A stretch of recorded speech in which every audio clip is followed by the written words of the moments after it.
time is now.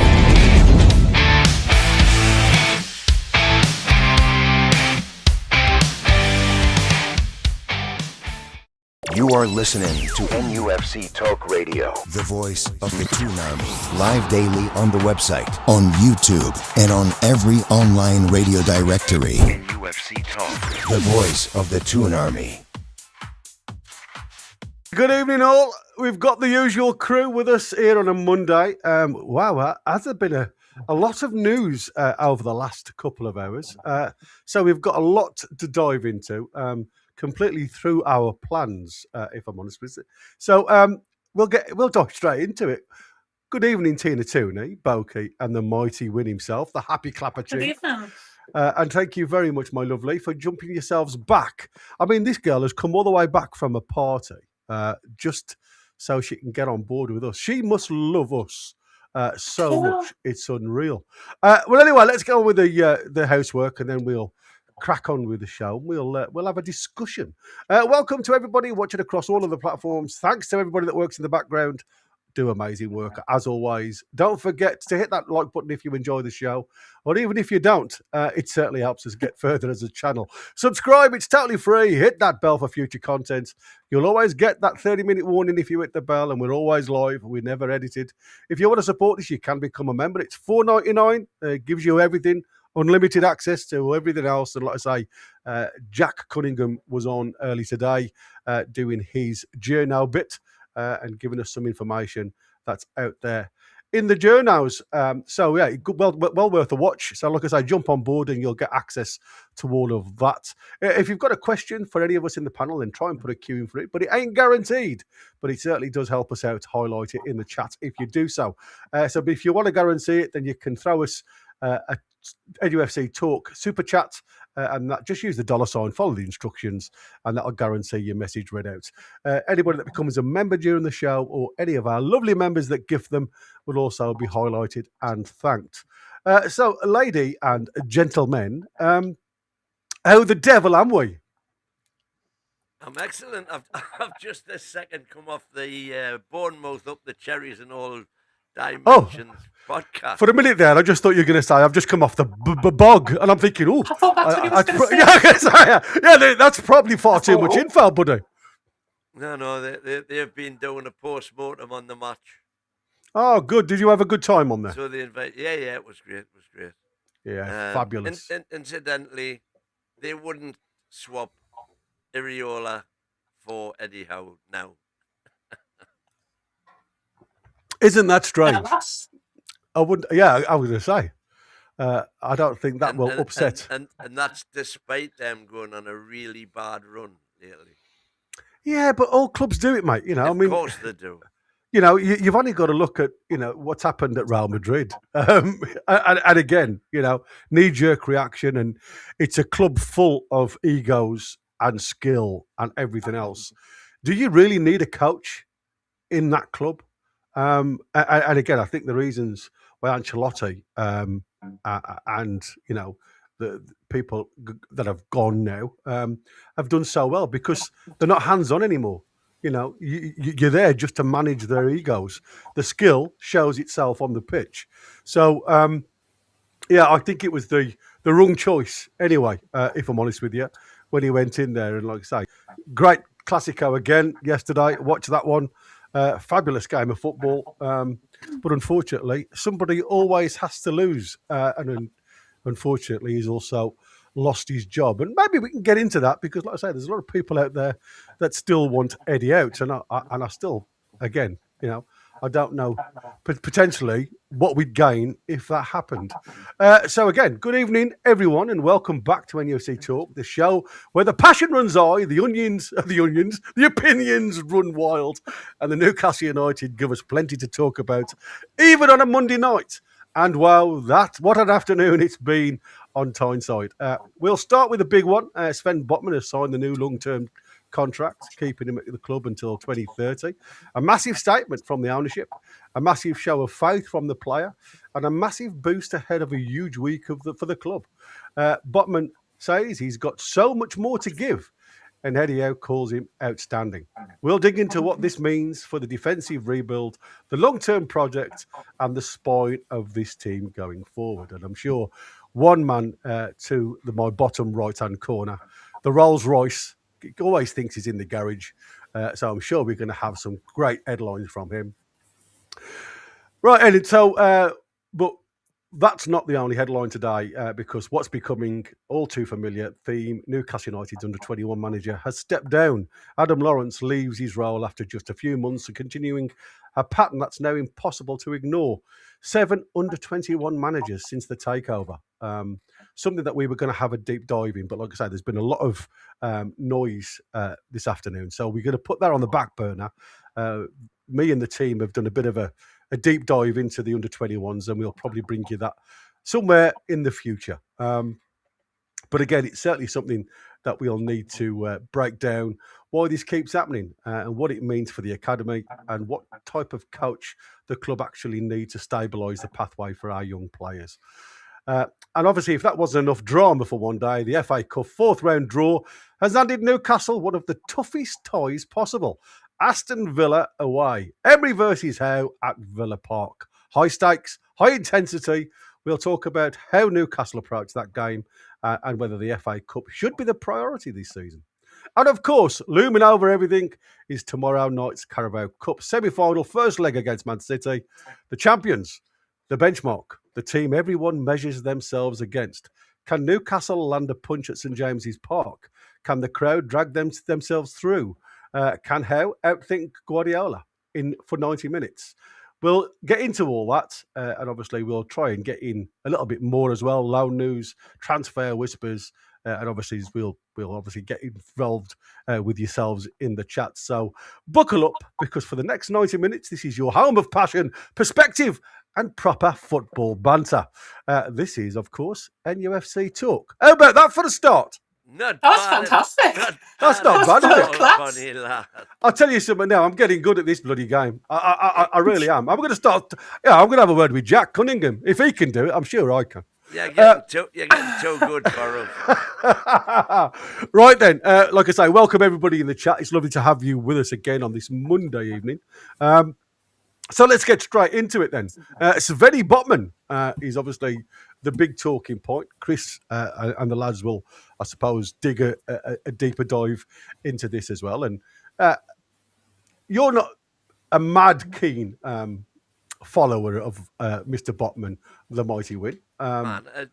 Listen, Sven Botman was absolutely magnificent when he first came here. For me, he has never been the same player since that first injury. If you remember that, the 22-23 season, my favourite ever season, our back four, Trips, Botman, Shea, and Dan Burnett left back.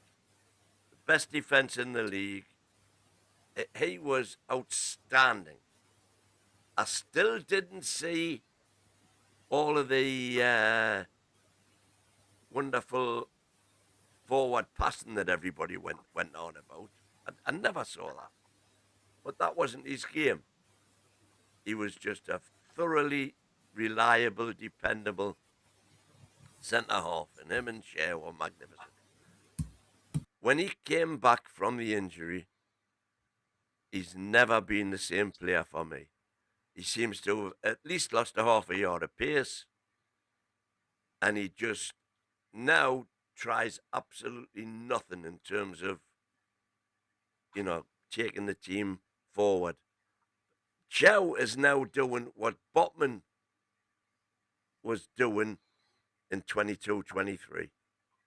He's the one who's bringing the ball out of defence and passing it forward, instead of just sideways to the full-back or to his fellow centre-half.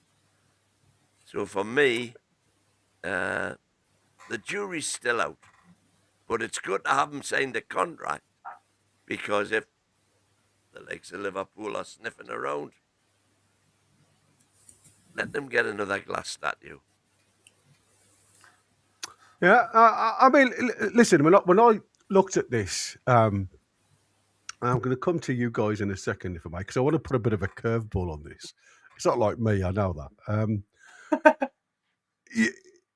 The way I look at this now, you can look at it from both sides, and both sides I understand, right? Just before Christmas, there was a lot of noise. Well, just before Botman's other injuries, there was a lot of noise about interest from Liverpool. That noise seems to have quietened down quite a lot. So for me, is this as well something where Botman looks at it and goes, am I just, going to secure me? Because if I let my contract run down and nobody comes in for me, then, and I do get a bad injury where, I'll lose and not get re-signed on a contract, where's my guarantee? And to a degree, if you look at Gahey, that's where all the question marks over Gahey's future is at Crystal Palace, because when you come to your last 6 months of any contract, especially at Gahey's age, it's different to the likes of Trippier. But when you get to Gahey's age, you've got no guarantees that you're not going to go through that 6 months injury-free. Where does that leave you at the end of your contract? So for me, I think there's possibility that it not only secures Newcastle a centre-back, but it also gives him a little bit of security as well, because I'm sure in the back of his mind, with all the injuries that he's picking up now, there's got to be a question over, as Win always says, the best ability is what, mate? Availability. There you go. So with that in mind, and I don't want to put a downer on this, because I do think there's a footballer there, and I hope I'll see a better footballer than I saw the weekend. And we'll probably get into that as well towards the while we're talking about Botman, because he certainly didn't look great against Bournemouth. So Tina, I mean, we know you're a very positive, driven person. So for this, that's got to be a really plus for you. You like Botman, not as much as Cher. Yeah, I love Botman. I think it's massive, especially because I was getting quite worried with Liverpool sniffing around and a few other teams rumoured to be sniffing around. I'm absolutely loving the fact that he's signed a long-term contract. He's shown that he's dedicated to us. It's kind of pushing back against the idea of all players are going to start wanting out and everything. We've got Sven Botman, who, he's had a couple of injury-ridding seasons, but we've seen world-class players have injury-riddled seasons in the past. Maybe, much like Alan Shearer, he might have to adapt his game from what he used to be able to do. He might have to change a little bit. But the man's a solid defender who loves defending. And that's something that it's an intangible quality that's really important to have in your back line. So I think he's going to come really good again. I think him and Chow as centre-backs, because let's be honest, long-term plans, that's probably going to be it, even though, I'm holding on to Shaw for another 27 years. But I think Chow and Botman, that's a centre-back pairing that I think if you were the type of person who plays fantasy football games or FIFA or any of those football-based games, I think that would be a centre-back pair and you would absolutely cheese the game to get. And I think going forward, once Botman does find his stride after these injuries, I think he's going to be a very, very important player again. He was the most exciting signing that we had made because I'd seen a bit of him. And I wondered about whether Trippier was going to be too old when we signed him. When we signed Botman, I was like, wow, this is it. We've signed a world-class centre-back. This is it. We're going places. So I could not be happier with him signing a long-term contract with us. Excellent. I mean, I don't think anybody, and even him himself, if you read between the lines of what he said, he wants to become the player that he used to be. So even he doesn't think he's there yet. And I think that, like I say, was probably evident to all watching the game on Bournemouth. There was a deal obviously involved in that contract. I don't know whether you guys know about that. A deal? Yeah. Apparently Newcastle had to buy him a birthday cake. I've got it on the Oh, picture. no, that explains it. No, I mean, we should have bought him that anyway, to be fair. It's his happy birthday today, isn't it? It is indeed. It's a happy birthday for him, and it's probably a happy birthday for Newcastle now, because I suppose, Boki, that is a less of a headache now. And the other thing is this 1-0 to Ross Wilson? It's a good side, and he obviously, if he can get back to where he was, he's a great defender. I do think what Wynne was saying about him and Chow is a bit of a funny point in regards to Chow is a lot more of an attacking defender. Chow's more of a Shaw. Whereas Botman is more your stick back defender. I think the best way I could describe it would be, for people of my age, would be like a Peacock and an Albert. Peacock's your stay safe at the back, and Albert's the one that's going to run it out of defence for you. So I think if you're watching the stats, it's always going to look like Botman's just passing it sideways. And that's really because that's his game. He's not a attack defender. Yeah, He's always I agree going to be with you. he's always going to be the guy that sort of, stays back, and he's the one that will be the solid defender. Not that Chow's not a solid defender, but he'll be the solid one that stays back in defence. And Chow is the one that sometimes you'll take a little risk and let him go forward a little bit. In regards to his injury background, I've got a major worry, and I know the way these vests and everything, and I might just be old school, but I just think we're rushing players back too quickly. When you look at it, with the lads that have been injured at the back this season, we've rushed Tino back, he's got injured again. We rushed Botman back, he got injured again, then come back in the team. We've rushed Hall back, he got injured again, then has come back in the team.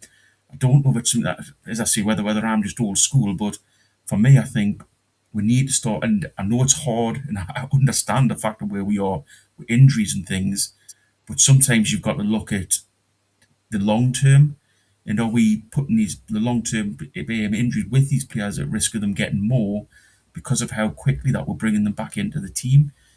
As I say, I understand sports science has moved on a lot, but I still think that, personally, that we're just rushing players back a little bit too early.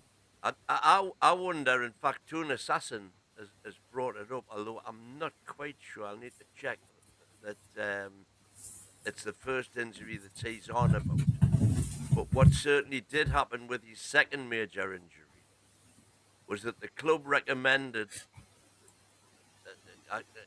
forgive me if I've got this wrong, I seem to recall, the club recommended that he had an operation.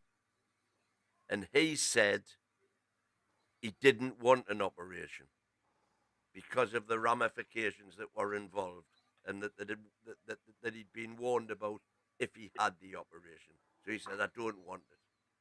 Now, ultimately, he ended up having to have it after having missed umpteen games that season because of a recurrence of the injury that happened in the first place. I think that's the thing, that it wasn't misdiagnosed by Newcastle. I don't know, Gary, can you remember that? I can indeed. So he had a torn ACL. So it wasn't split, it wasn't tethered. It was literally a tear within the ACL lining. So he was. He went to a few specialists. One specialist said he didn't need an operation. The other one said more or less, well, it's up to the player. Rest can heal it. And the other one says, yes, he definitely needs an operation. So Botman been given 3 different consultations through 3 different specialists, if you like, orthopedic specialists, took the decision to rest, which is, a very average thing to do for a labelman. But I mean, he's not that type of thing. He's a sportsman. So for me, that was not a misdiagnosis, but a misguided answer. Because when you put the information to a player who's got Euros coming up, if you remember, he was very much, even though he's not really ever been picked for the Netherlands, he'd still got that on his mind. So you've got the Euros in the background. You've got 3 specialists, one saying you don't need one saying it'll repair with rest, and the other one saying you definitely need one. The club went with what the player wanted, and that was to give it time to heal. Now, like I said, unfortunately, the club probably didn't do Botman any favours. They rested him. I think he was out for 2 months, if memory serves me correct. And unfortunately, as you were all aware that watch me regular, my memory is not that good. But I think he was out for 2 months. He comes back, and then obviously it wasn't just a tear anymore. It became, a complete separation between the two. So the operation of the ACL was then required, which kept him out for the season, or partial season. So I do think, that what we've got to be careful of, it is a misdiagnosis to a degree, but again, the club went with more of the club went with more what Botman wanted rather than what the two specialists have said. Yes, you can. Potentially, you could get away with it with rest. So between the two, I think they come up with nothing. But Gary, on that, just quickly, I don't know the answer to this, James. That's what I'm asking. Is it the player's choice? I'm assuming the club can't force a player to have surgery. So we can't. Is it the player's choice whether they have it's the player's career? Yeah, it's the player's career at the end of the day. I mean, that's why he went to 3 specialists, because the club were very happy with obviously what the first one wanted, because by all accounts, and again, I'm only going off what you hear on the grapevine, they didn't really get any information apart from it doesn't need an operation. Well, again, what was showing on the scan, how far was the tear through the ligament? Sometimes if it's only literally the first 3 or 5 strands type of thing, and you get a little bit of fairing, yeah, you're probably okay without any type of surgical intervention. But, from all accounts, it was a little bit more significant. And I think what the club's tried to do. Yeah, go on, mate. Evening, KG. Becca's been poking piggies. I think she's trying to persuade him to come off his pork-free diet. He's not allowed to come off that diet because the whole reason I'm on this channel was to stop him from eating bacon any further. Yeah, and just going back to what Balky was saying there, I mean, you've got to also think that you're guided by the player because it's the player's career, right? Nobody can be forced to have an operation, but the guidance and the medical staff should have potentially gave him a little bit more of a arm up the back type of situation, because if they'd have repaired it before it tore completely, it's less of a surgical intervention. It literally is tying a couple of threaded ends, if you like. Yeah, it's a difficult procedure, and there's still a lengthy layoff, but it certainly wouldn't have accumulated to the amount of time he was off. Can I ask Christina a quick question just off the super chat? Was I allowed to eat Percy pigs from Marks and Spencer's? No. No, absolutely not. No pigs. That was the deal. That's a bit of me. I don't know who this is. Is that towards us, Tony? Who did say? Who mentioned Russian players back? Is that okay? Cool. Guys. There you go. Listen, I don't think anybody is fully aware of what the consequences are. I think the biggest problem for me is the fact that as a coach, and we are all guilty in talking about this, because there's been a lot of noise from this chat, if you like, about Eddie in or out. And the only reason that comes up is through results. Eddie feels that pressure. He's not immune to any of this pressure.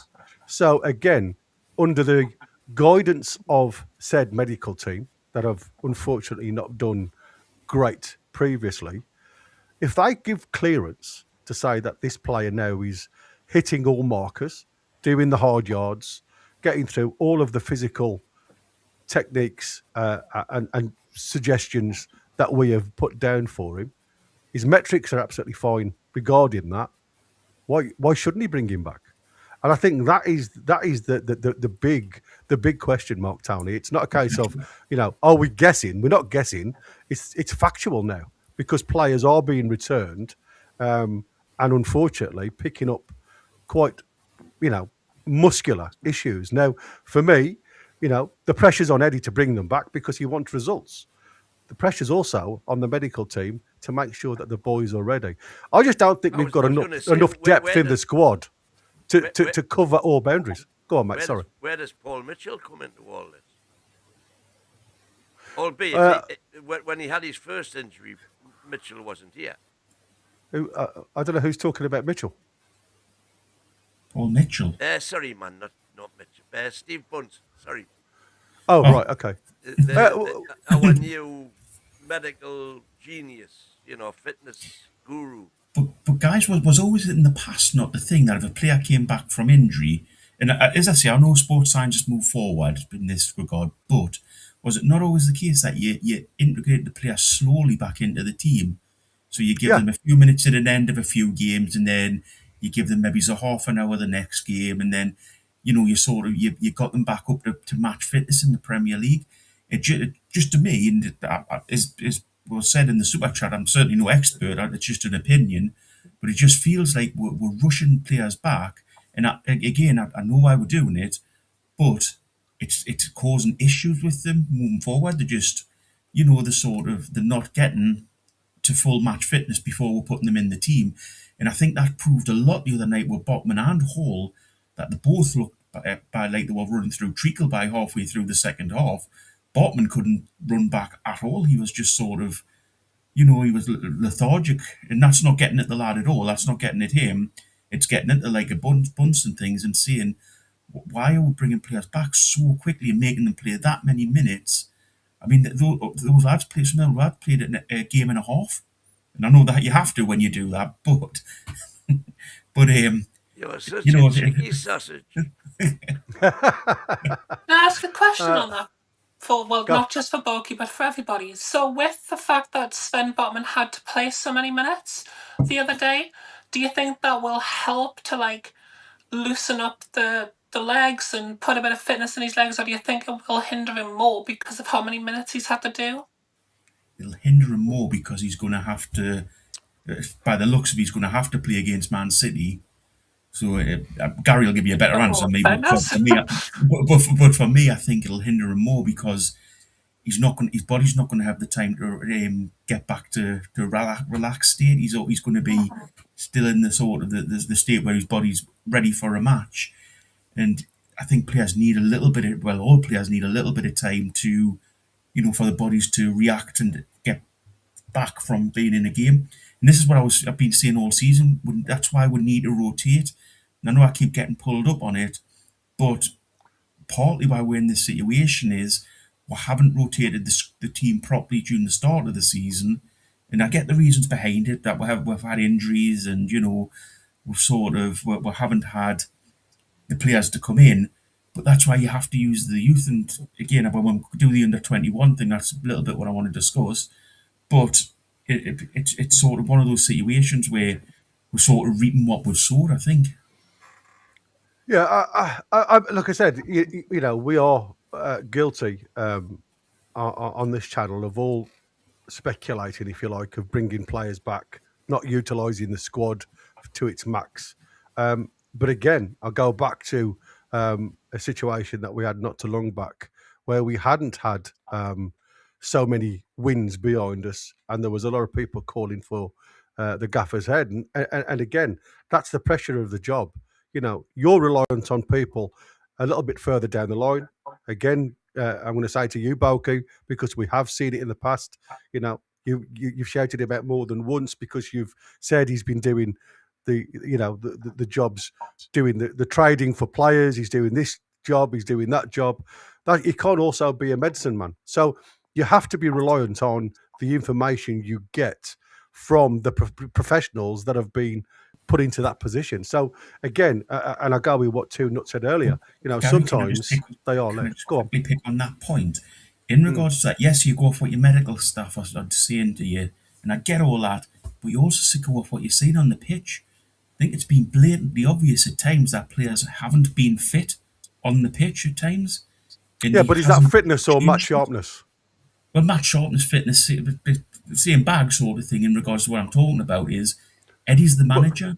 So yes, the medical staff are saying these players are fit, but when you're watching them actually play the game, like as I say, Botman the other night, he looked like he was running through treacle. And I know we didn't have anything on the bench to replace him with that. Well, that's Premier League proven. But at some point, you have to say, is it better just to throw a rookie on rather than having somebody who can't basically move on the pitch? Yeah. No.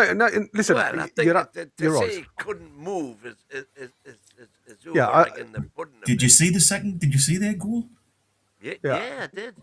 But that's what I said. I think it's match sharpness more than anything else. When I rewatched the match, I kind of revised my absolute pounding of Botman, because he did make the block in the first instance on the Scott goal, and he cleared off the line and he hit the bar. Can I just say, I'm not getting a Botman at all here. I'm not saying that anyway that game was Botman's fault. What I'm saying is that he's come back from injury and we've expected him to play a game and a half, in a couple of weeks. It's too much. It's too much for the human body. Even though these are elite athletes, it's too much for the human body to be expecting them to do that. And again, you can see, Gary, it is speculation. That's just my thought. But it's a thought of watching football back for years and years and years. And if you look over the years, whenever a player's brought back too early, they tend to get injured again.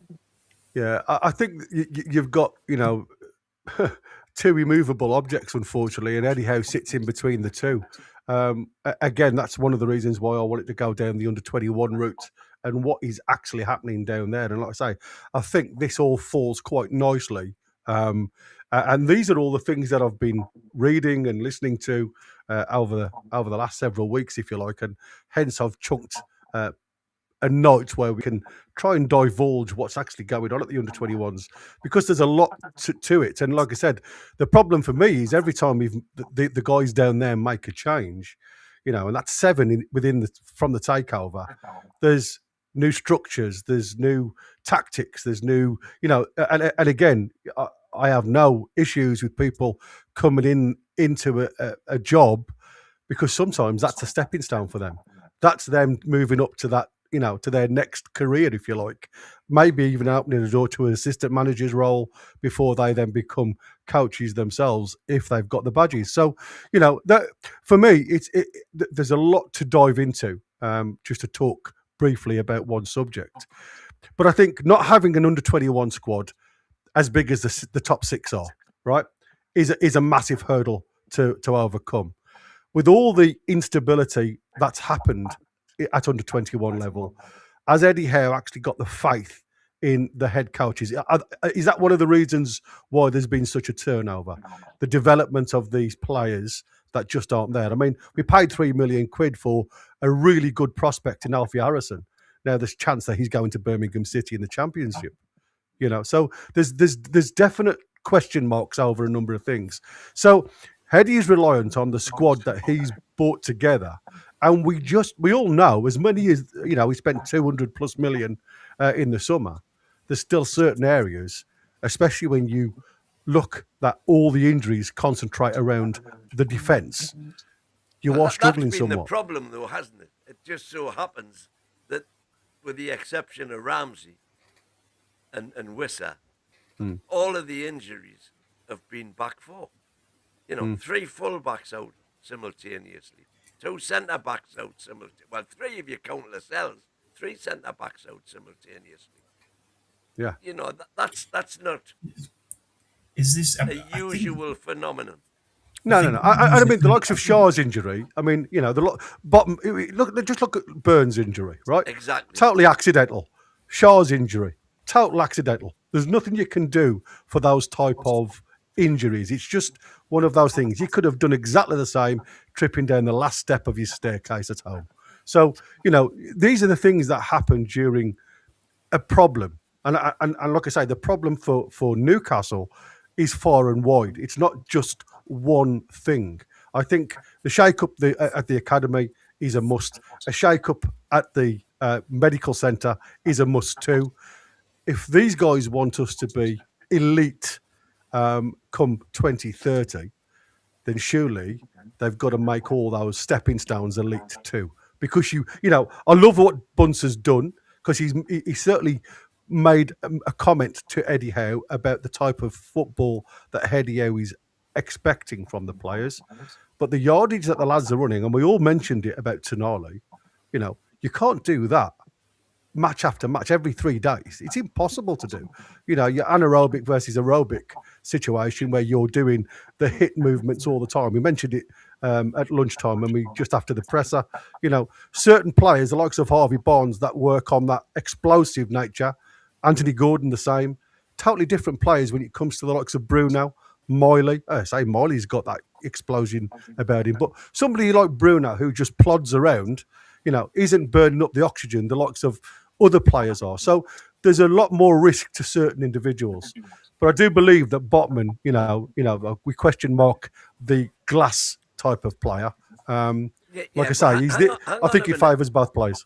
Hang on a minute though, Gary, because for me, the main reason this season that we haven't been as effective is because the press isn't there that we've always had. Yeah. And that directly reflects in the running stats of the players. And this season, we are dramatically down across the board in terms of distance covered per match, per player. And I believe that's, again, directly down to Steve Bunce telling Eddie Howe, look, you can't run them off the ground like this.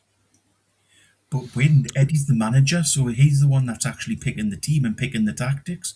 If it's not working and we're halfway through the season and we're not doing as well, why hasn't he reverted back to what he's done in the past in regards to that?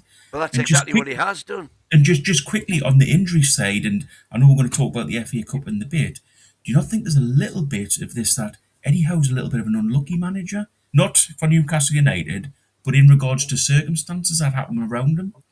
As you see in regards to the defence, incredibly unlucky. In regards to the defence, the way they've got injured and they've all been injured at one time. In regards to the cup, the way the cup draws have been coming out for him, it doesn't seem to be a lucky manager. I don't know what Tina thinks, but for me, it just seems to be a little bit unlucky, Tina.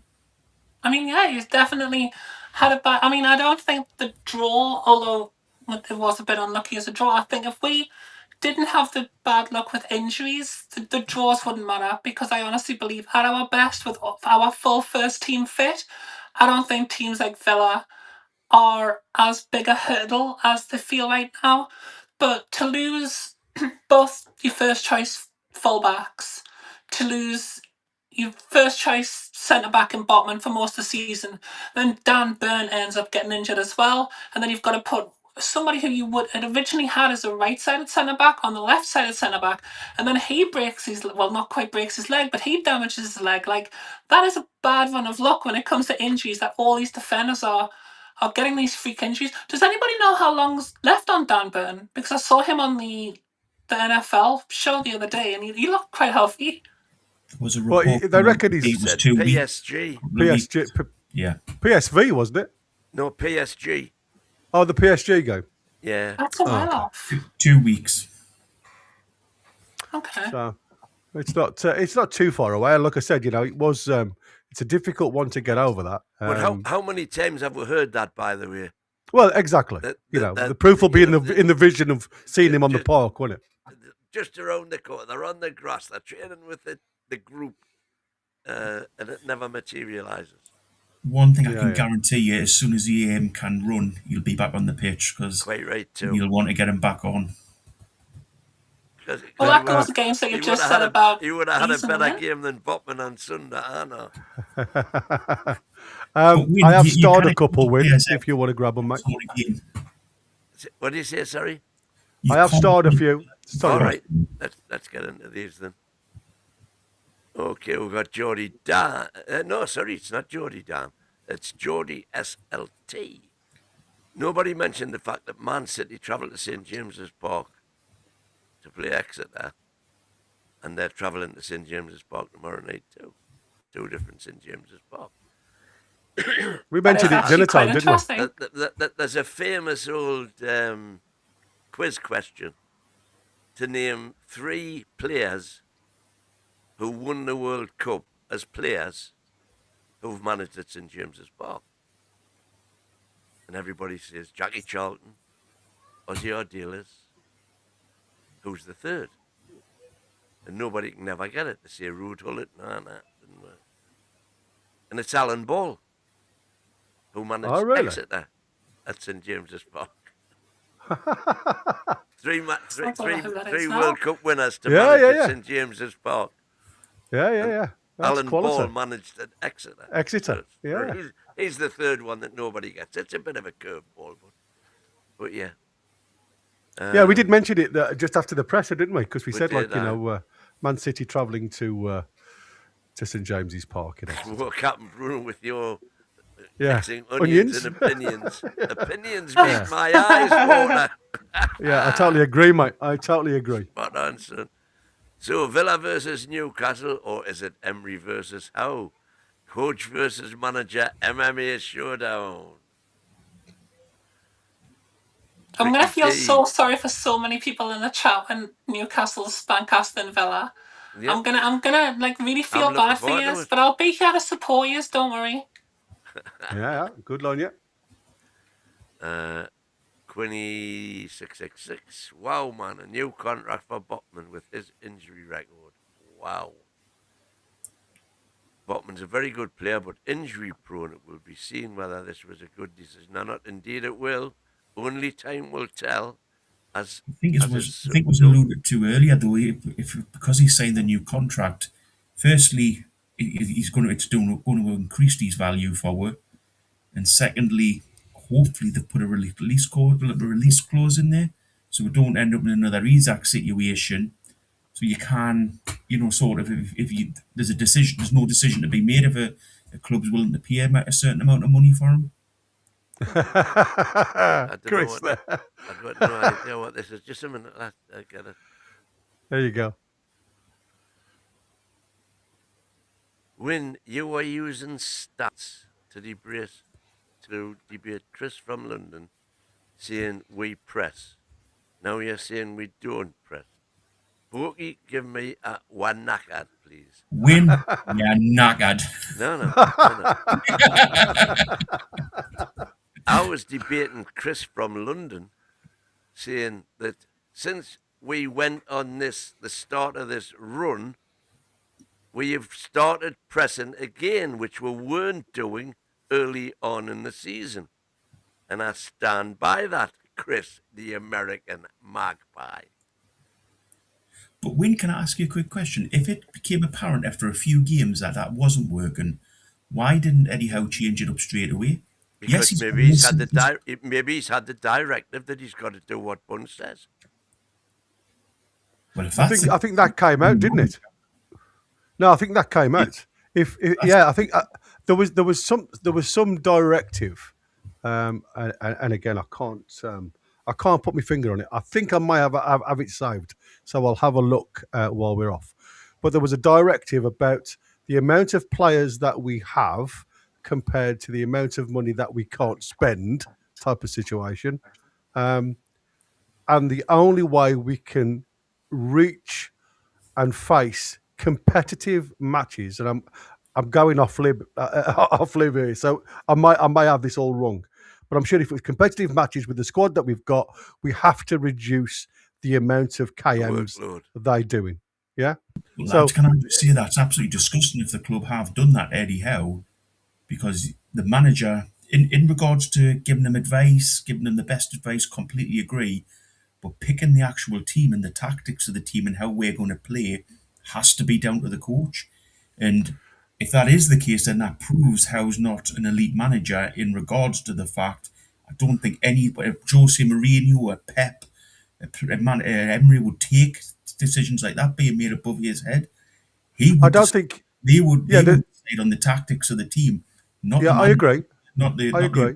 Board. And if you look at the way we play, Boki, and I think this is what we've got to start looking at. And this is why, we all scratch our heads while we have that drop-off moment after 20 minutes. because that's your recovery. That's, your brick wall. What they say is you can only listen to stuff for 20 minutes, then your brain goes dead, and you don't get any or absorb any more information.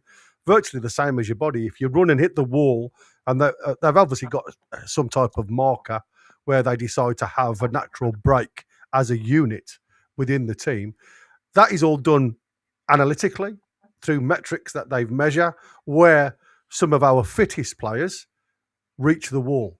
And what they're trying to do, and by doing that, what you get is you're pulling those that can't reach those metrics.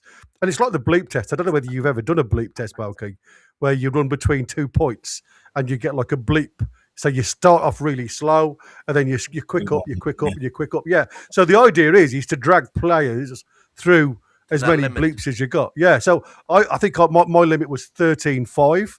I think I reached at one point. During my peak years, I probably wouldn't reach 3 and 5 now. Well, unless Dan Byrne was pushing me in an Asda trolley, I might get there. But I mean, when you look at it, I think you've got to look at every metric, and I think it's very difficult for us here that haven't really got an idea. And that's why I said you still see the press, but I think now you've lost players that help you in that press. You've lost probably one of our fittest midfields because we had to sell. You've lost a player that never wore a shirt for us that could have been a massive help in developing that press down that right-hand side. And I think when you put all the question marks into a hat, the problem is with Eddie, you've still got a very small pot to pee in compared to the bigger teams. Very unlucky manager, isn't it? But I take the point on board, but the point I'm making is any good manager, even a good manager, would turn around and say, if this isn't working, I'm going to change it. And if the club are directing that he's got to do this, then as I say, it's wrong with the club. It's wrong for Eddie to accept it. Basically, well, I think what Eddie's done finally is turn around and say, look, this is not working. We're going to do it my way. But as a manager, he should have done that from the start, and he shouldn't have accepted the fact that people were telling him to do this. Well, yes, but as a sensible person, take all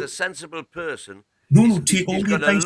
He has to look at historical 100%. facts and the way 100%. we have had historical injuries. 100%, and take all those details on board, and listen to what the experts are saying. But end of the day, if it's not working on the pitch for you, and you've got a system that does work, it should be Eddie or the manager's decision what would do. If the club are directing them on how to do that, I think any elite manager would walk away from that situation immediately. I think Eddie started to throw his weight around a little bit more now, though. Like, over the past few weeks, he started showing a little bit of passion, he started showing a little bit of emotion, and he started reverting back to how he wants to play the game. And I think something that whichever backroom staff are trying to tell Eddie to change his ways is when all of our teams fit, we do have enough to rotate. And if we play the high pressing style, fair enough, it's going to pick up a few knackered people. But it's going to give us the best chance of qualifying for the European competitions, which is how you turn it around so that money that we currently can't spend, we will then be able to spend. So I think it's shooting ourselves in the foot, trying to overprotect the players that we've got now, when making them run that extra yard and maybe putting their fitness slightly at risk. Although, as I say, we do have a team that we can rotate. We've got enough centre-backs to rotate them when they're fit. Can get us the results that will then allow us to spend the money. Yeah, I mean, like I say, I don't think anybody's right or anybody's wrong. I mean, I'm always right. I think, you're always right. Brian Penny's put a classic. No. Rule 1, the mighty win. Oh, here we go. Right. Rule 2, in the event of the mighty win being wrong, Rule 1 applies. You're right, applies. Yeah, exactly. Brian Penny, absolutely spot on with that one, mate, with Shankly and Brian Clough. I always remember Brian Clough saying, I don't care who's not available, just tell me the ones that are available. And I think that goes a long way. Another Thanks, Wazza. Cheers, Wazza. Read all about it. Win loves to press. Pokey's puts. Yeah, quality. Yeah, he does. Absolutely. I just wanted to put this on the screen just so you guys can remember. If you want to become a member, it's $4.99. You get your loyalty points, you get your emojis, you get your NTTV's originals, player ratings, every match prediction tournament. Obviously, you get the live commentary as well if you want to come and join us and all that. NTTV originals, Once Upon a Time podcast is coming back with a mighty win. And the Journal's Insight with obviously Jack Cunningham from Talk Sport, and and everything else that we publish. So try your best if you want to. It certainly helps us go forward as a channel. Let's get on to the FA Cup then, because like I said, it wouldn't be Newcastle if we certainly didn't get through these hard games once upon a time. We were given a couple of nice fixtures. Home is always a benefit. But then we come up with the FA Cup. Again, we seem to one of the only few Premier League teams that have been given a difficult away fixture. Again, do you think this is Eddie Howe's luck win? Seems to be gunning for him this season, doesn't it?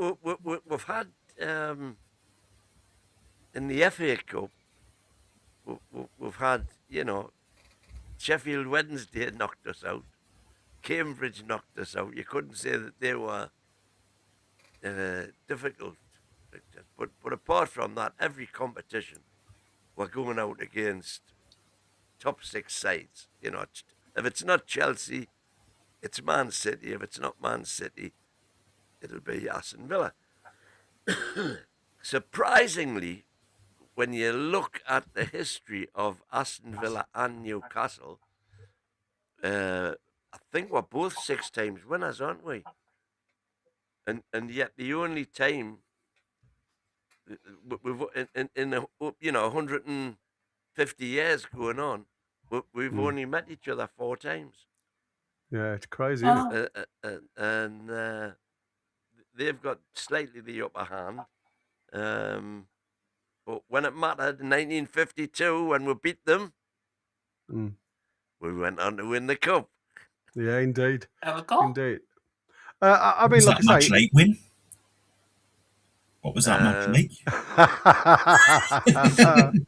Sadly, couldn't get to away games in those days. Yeah, the horse and cart only did 2 miles to the gallon. Would only go as far as Middlesbrough. Bless you. So, as previously said, Howe versus Emery, coach versus manager, if you like. Who wins this one? I mean, again, if you think about it, it was Emery's job. If you listen to the in-between noise, even though if you also listen to Amanda, she always fancied Eddie. I don't know in which way she wanted that one to go, but she always fancied Eddie at the post. They also liked Unai Emery, but again, the noise coming out of that one, it was Unai Emery didn't like the team.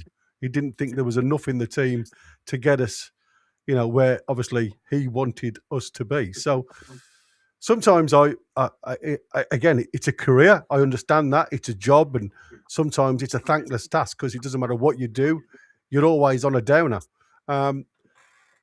Is it a case of strategy at Villa Park? I mean, when we got hammered, we were literally put to the task.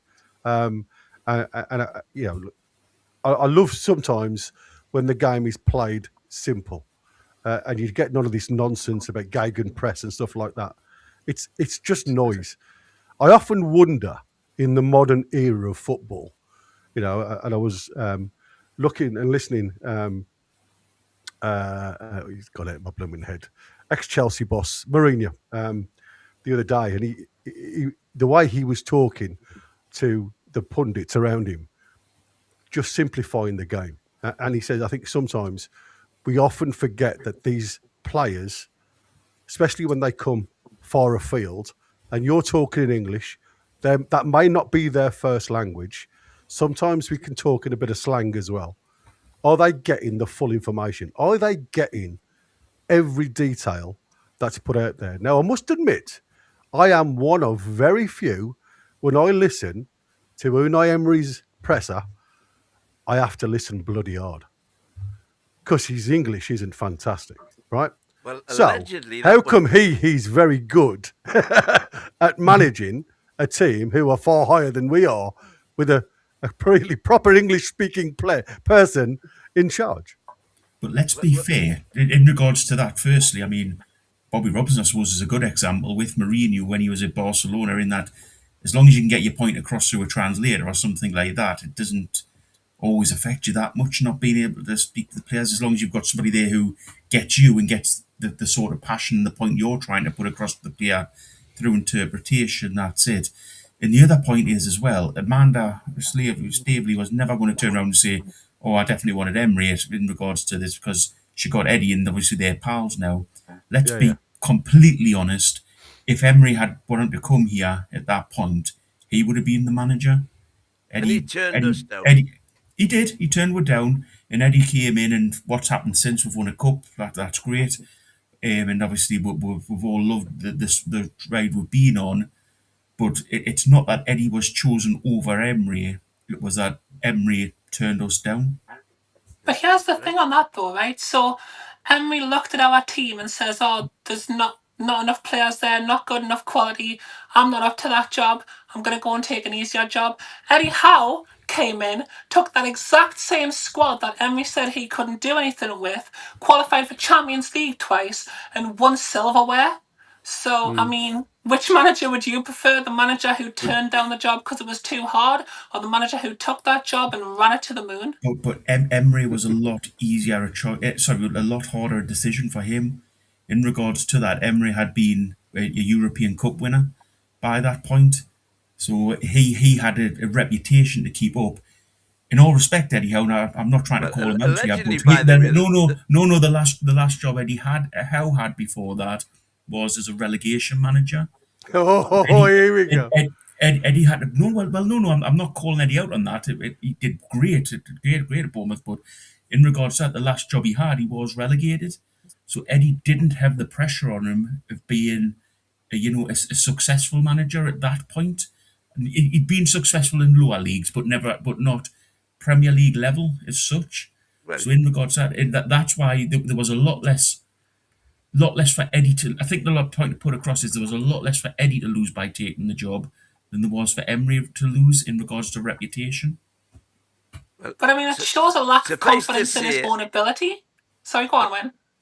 Allegedly, the reason Emery got sacked from Arsenal, because he won the FA Cup their first season, left Arteta with a brilliant squad, and the reason he got sacked was because the board didn't think it was good PR for Arsenal to have a manager whose English was so poor and who didn't come across, the way used to Arsene Wenger, and he didn't have the same charisma, for want of a better expression, as Wenger, and that is the main reason that the board decided to get rid of him.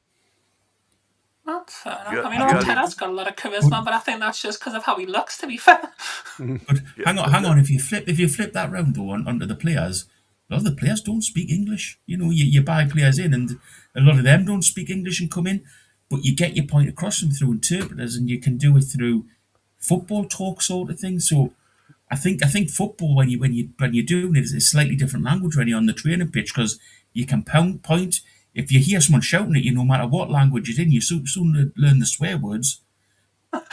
You know when someone's annoyed with you, sort of thing. So I think that's I understand in regards to going deep into tactics that it's difficult, but in regards to having an interpreter there to go through it, I think it's a little bit of a mute point in regards to being able to speak English perfectly or not. Well, I think the trouble is because you've got now such a global market to aim for. It's very difficult to get, interpreters from all around, and that's why I said it's sometimes when I say lost in translation, It doesn't mean that they don't speak English, and it certainly doesn't mean that they don't understand English.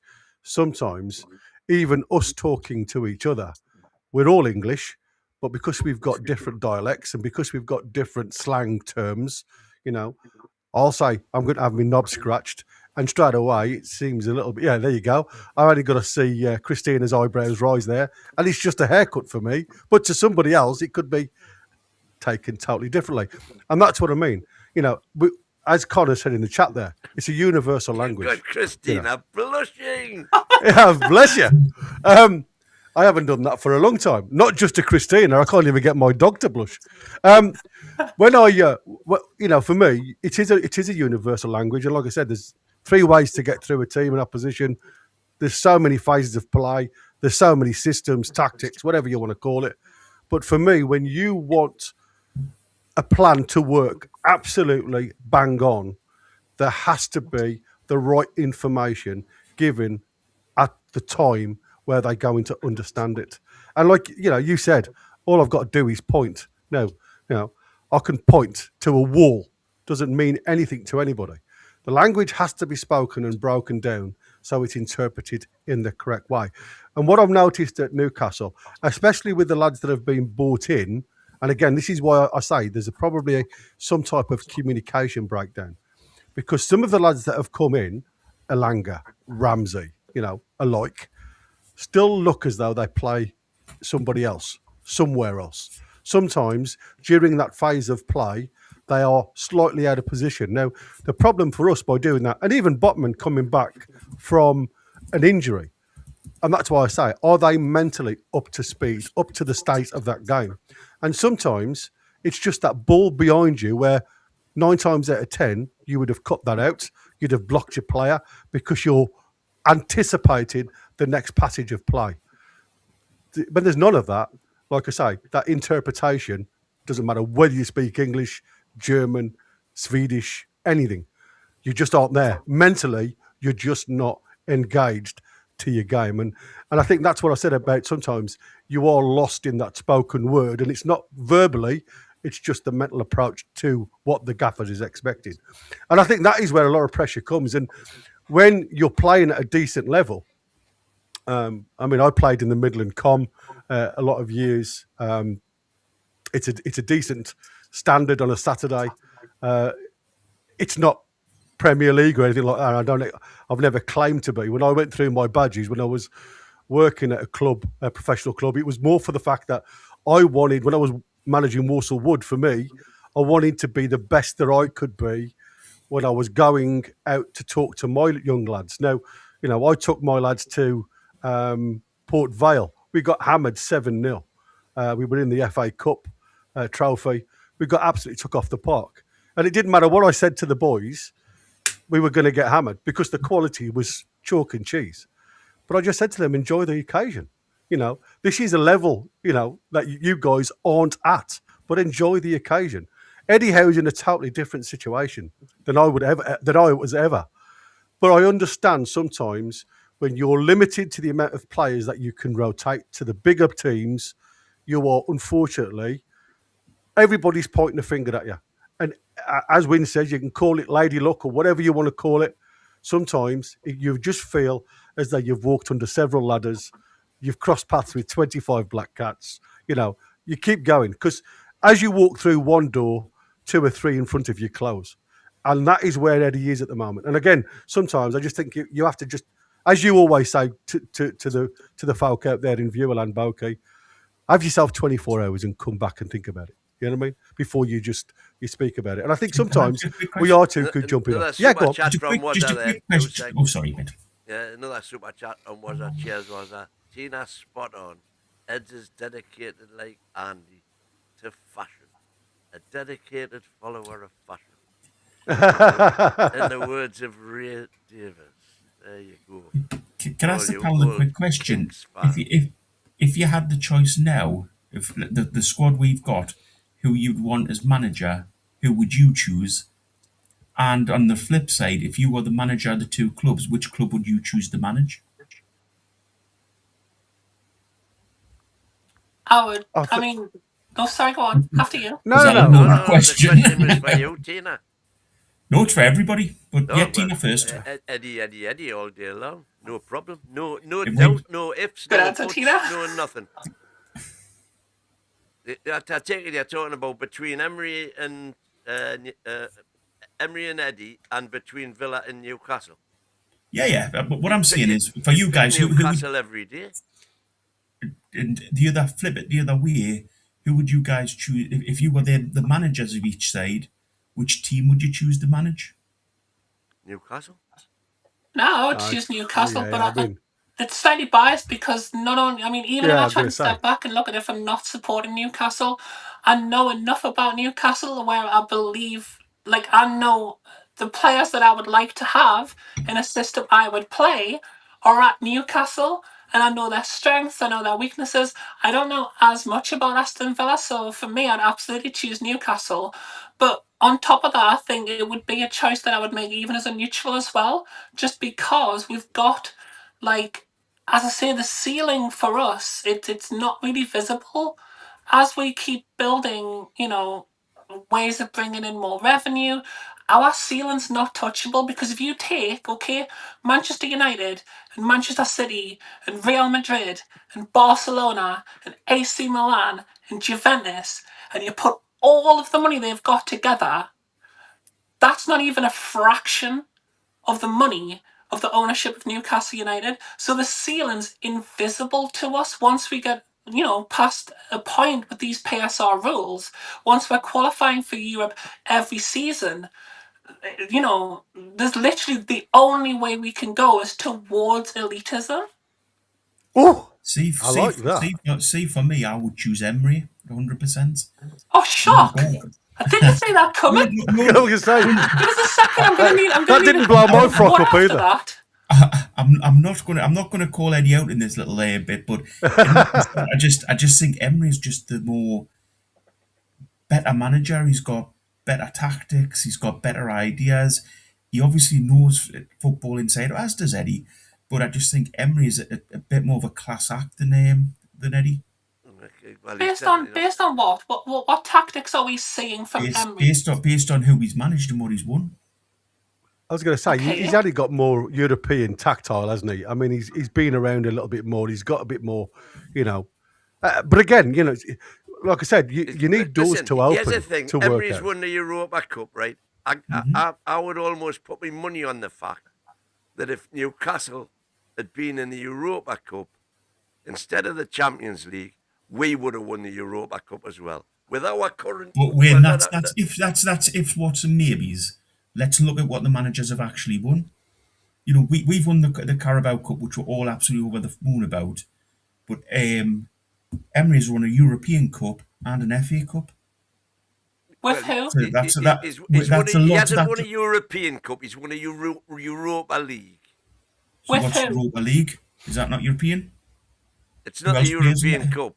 No, No, I'm it's saying not. who else? No, I didn't say that. I said a European Cup. I didn't say it as in the European Cup. European trophy. He's won a European competition, and if you want to be pedantic about it, but in And regards I to do. that, who's got the better record as a manager? Well, but that's again subjective though. So who did he win the FA Cup with? Arsenal. How long have they been a top 4 side? Since the dawn of the Premier League. Right. Whoa, Who did you Eddie know, Howe a win few the Carabao times. Cup And with? long before that as well, by the way. Hold on, I've got a point here. Right. Who did Eddie Howe win the Carabao Cup with?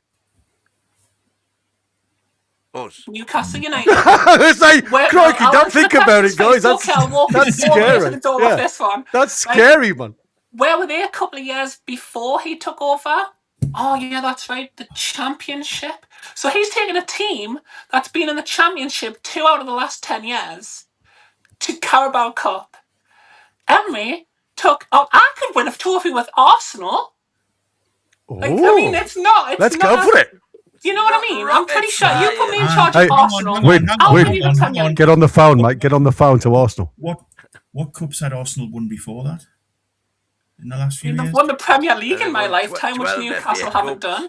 No. I'm not saying what the one in were like. Why are we becoming an Arsenal channel here? What I'm saying And is why are we bigging them up? What Well, they won before that? You know, all I'm it's saying, hypothetical though, Boki, isn't it? You know, all this. Who would you have? Da da da.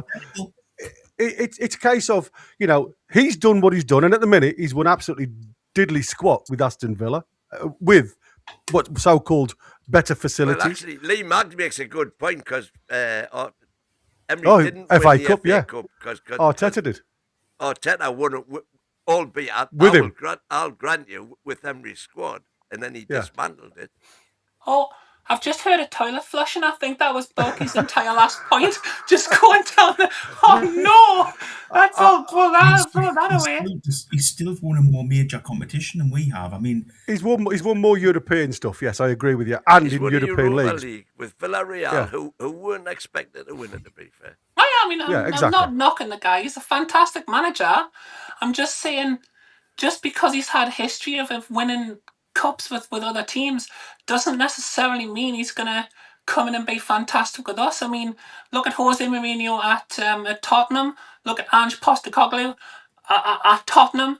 Look at Thomas Frank, funny enough, also at Tottenham. So, I mean, you know, managers who've won things don't necessarily guarantee that they're going to continue winning things. You've got to look at what a manager can do for the situation that he's in. And Eddie Howe took the situation that he was in and put us to the point now where people can come into the chat and be disappointed when we're not in the top 4. Cast your mind back 5 years. What would you have given to feel disappointed that we weren't in the top 4? Like, we're eating good, guys. We're eating good. Be happy with Eddie Howe. Would you swap him? Celtic and Rangers win a cup and a league every year. Would you swap Eddie for any of them? well, no, because it's a different type of league, that one. So, well, so is Europe. Well, Europe's a different league, but it's still a major achievement to win a European competition. I'm not denigrating Emery at all. I don't want to Ian Fleming's back up here, but I think winning for Newcastle United will be pretty easy for Newcastle to do season in, season out. So there are different levels of competition. I mean, how well did I can give a quick answer to that one. How well did the Scottish teams do in Europe? You know, so just on the Scottish thing, again, I'm going down a rabbit hole here, but did you see the Rangers player the other day squirt a fan in the face with a bottle of water? No, I didn't. He was walking down the tunnel and turned around and came back for some reason and squirted a fan in the face with a bottle of water, then carried on walking. Oh dear. Was there was there not? Did one of the players not get hit with something by a fan in that game? Am I thinking of the right game? I don't know. I just seen the little. I don't watch Scottish football. I just watched the little clip on it. Anyway, we'll move on from that. Anyway, I'm going to say, let's move on because we've got 15 minutes to go, and we spent more time on Emery than we have on Man City. Who we play tomorrow night. That was my fault. No, it's not your fault at all. It's just the way it is. That's what I said. When you go down these little rabbit holes, we do tend to get a little bit sidetracked into it. Now, I haven't got a clue who Man City are going to play. I have put names in a hat and pulled still a pretty good side out. Newcastle, I think we could spend the next 2 hours talking of the issues that are on at Newcastle. So, here we go. Let's have a look at this one from Wazza. Christina, he's earning his pedigree, you mutley, says Wazza. So there you go. Let's. Which one would be Dick Dastardly? That's an interesting one. 100% you. Yeah. Right then. So I have gone with Ramsdale. I've kept him in the side. Miley at right back. Chairwood Botman, I think, speak volumes. Lewis Hall, unfortunately, I don't think there's a replacement. Joe Linton, Bruno, and Ramsey. And the only reason I've took Tonali out is because I want to bring something off the bench. I think Tonali, the metrics that lad ran the weekend, I think was phenomenal, to be fair. I've gone for Anthony Gordon against Núñez at the right back. I think pace will hopefully work. And I've gone for Barnes against Riley up top because Riley's very good on the offensive. You know, him and Doku and Rangers with Foden in the 10. And that's, like I said, it's a make-up shift that I've given them. I haven't got a clue who he's going to pick. But I just fancy Barnes against O'Reilly on that right-hand side. Even though there's a lot of talk that Elanga could be back, I don't want to throw him in, if anything. And I've gone for big Voltemada up top because Kusanov, and again, I don't know whether they're going to throw a youngster in or whether they're going to go with Akai, who again, he's been linked with us.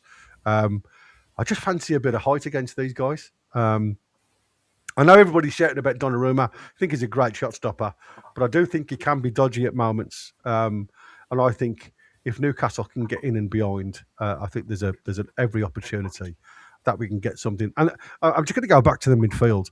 The reasons why I've also gone with this, I've got a 6 that becomes an 8 and a 10. I've got Joe Linton that will support Lewis Hall on that left-hand side, because I think sometimes you'll need Cherky doubling up on. And I don't want Haaland, if it is Haaland, just with Botman on his own. So, again, I'm trying to go man for man and doubling up on some of their main players if I can. So, J7 can come across to the left to support Cherky, but I'm hoping we're more offensive than defensive. That's my thoughts. What are your thoughts, Christina? I mean, to be honest, and it's going to sound bad, but hear me out, okay? So, Yeah.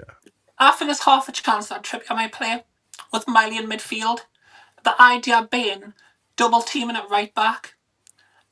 Okay. Alternatively, I think Miley starting. So you right drop back. Ramsey out, yeah? I don't want to say that though, because I mean he has actually started really coming into his own stride. But another way we could say it is if he does go with Alanga, and if he does go with Alanga, by the way, I would like to think that Barnes is going in ahead of Gordon. But Alanga's pace, maybe doubling up Miley and Alanga against Doku might be, because I'm a massive fan of Doku, I'm not going to lie. I absolutely love him. I loved him as soon as I saw him play. Like, he reminded me of, like, Alan St. Maximum, like, having a bit of skill, but with a bit of end product. So I think he's the biggest. I think Lewis Hall will be okay on the left. I think our centre-backs will deal with Haaland. I mean, last time he played against us, he was pretty quiet. I think that the big thing is stopping them down the left-hand side, because we don't have Tino Livramento available to us. And I think either double up with Miley and Trippier, or use Alanga's pace to help out a right back. Yeah. Martin is in the chat, Mancunian way. Give us your team, dude, because like I say, you've got a lot more chance of picking it right than I have. So while we are literally 12 minutes before we change over, if you Toon can, Assassin saying Pep rested 10 players at the weekend. I think if you look at the lineup, he didn't. He's coming to Newcastle to beat the crap out of us, especially after we beat them. Bring it on. The lineup on Saturday was still strong. Strong. Yeah, very strong. Yeah, they didn't do too badly from what I saw. So Christina, where do you put in Miley? In the middle? Are you going to take J7 out? Yeah, I'll take Ramsey out and put Miley in the middle. Take Ramsey off, yeah. Ramsey off and Miley in the middle, right? Okay. Yeah. And you're going to have a bit of experience against Doku. No legs, but mentality is all there. My idea being that Miley could come in and provide the legs for Trippier, but Trippier's positional awareness might actually nullify Doku before, if he gets the ball and he can run at them, fair enough, that's going to be difficult, but that's where I think your Miley comes into it to kind of chase back and try to nullify that threat so that he can't then provide any chances for Haaland. Yeah, I mean, I can go with it. Boki, anything that you would change? I'd have serious concerns playing Bruno in the holding role in this game. Not because he doesn't do it well at times, but simply down to the fact of pace. If he is up against the likes of a Foden as you've got in the team or something like that, they're just going to pelt past him. I mean, Bruno's got great qualities, he's a great player, but he's not naturally blessed with pace at all. So I think you need somebody in there. I think against Man City, to be perfectly honest, you have to play Toon Army in there. For me, you go with your best three, which at the minute would be Miley, Bruno, and Toon Army. Yeah. So you take J7. I don't think it's a J7. J7. I don't think it's a game for him.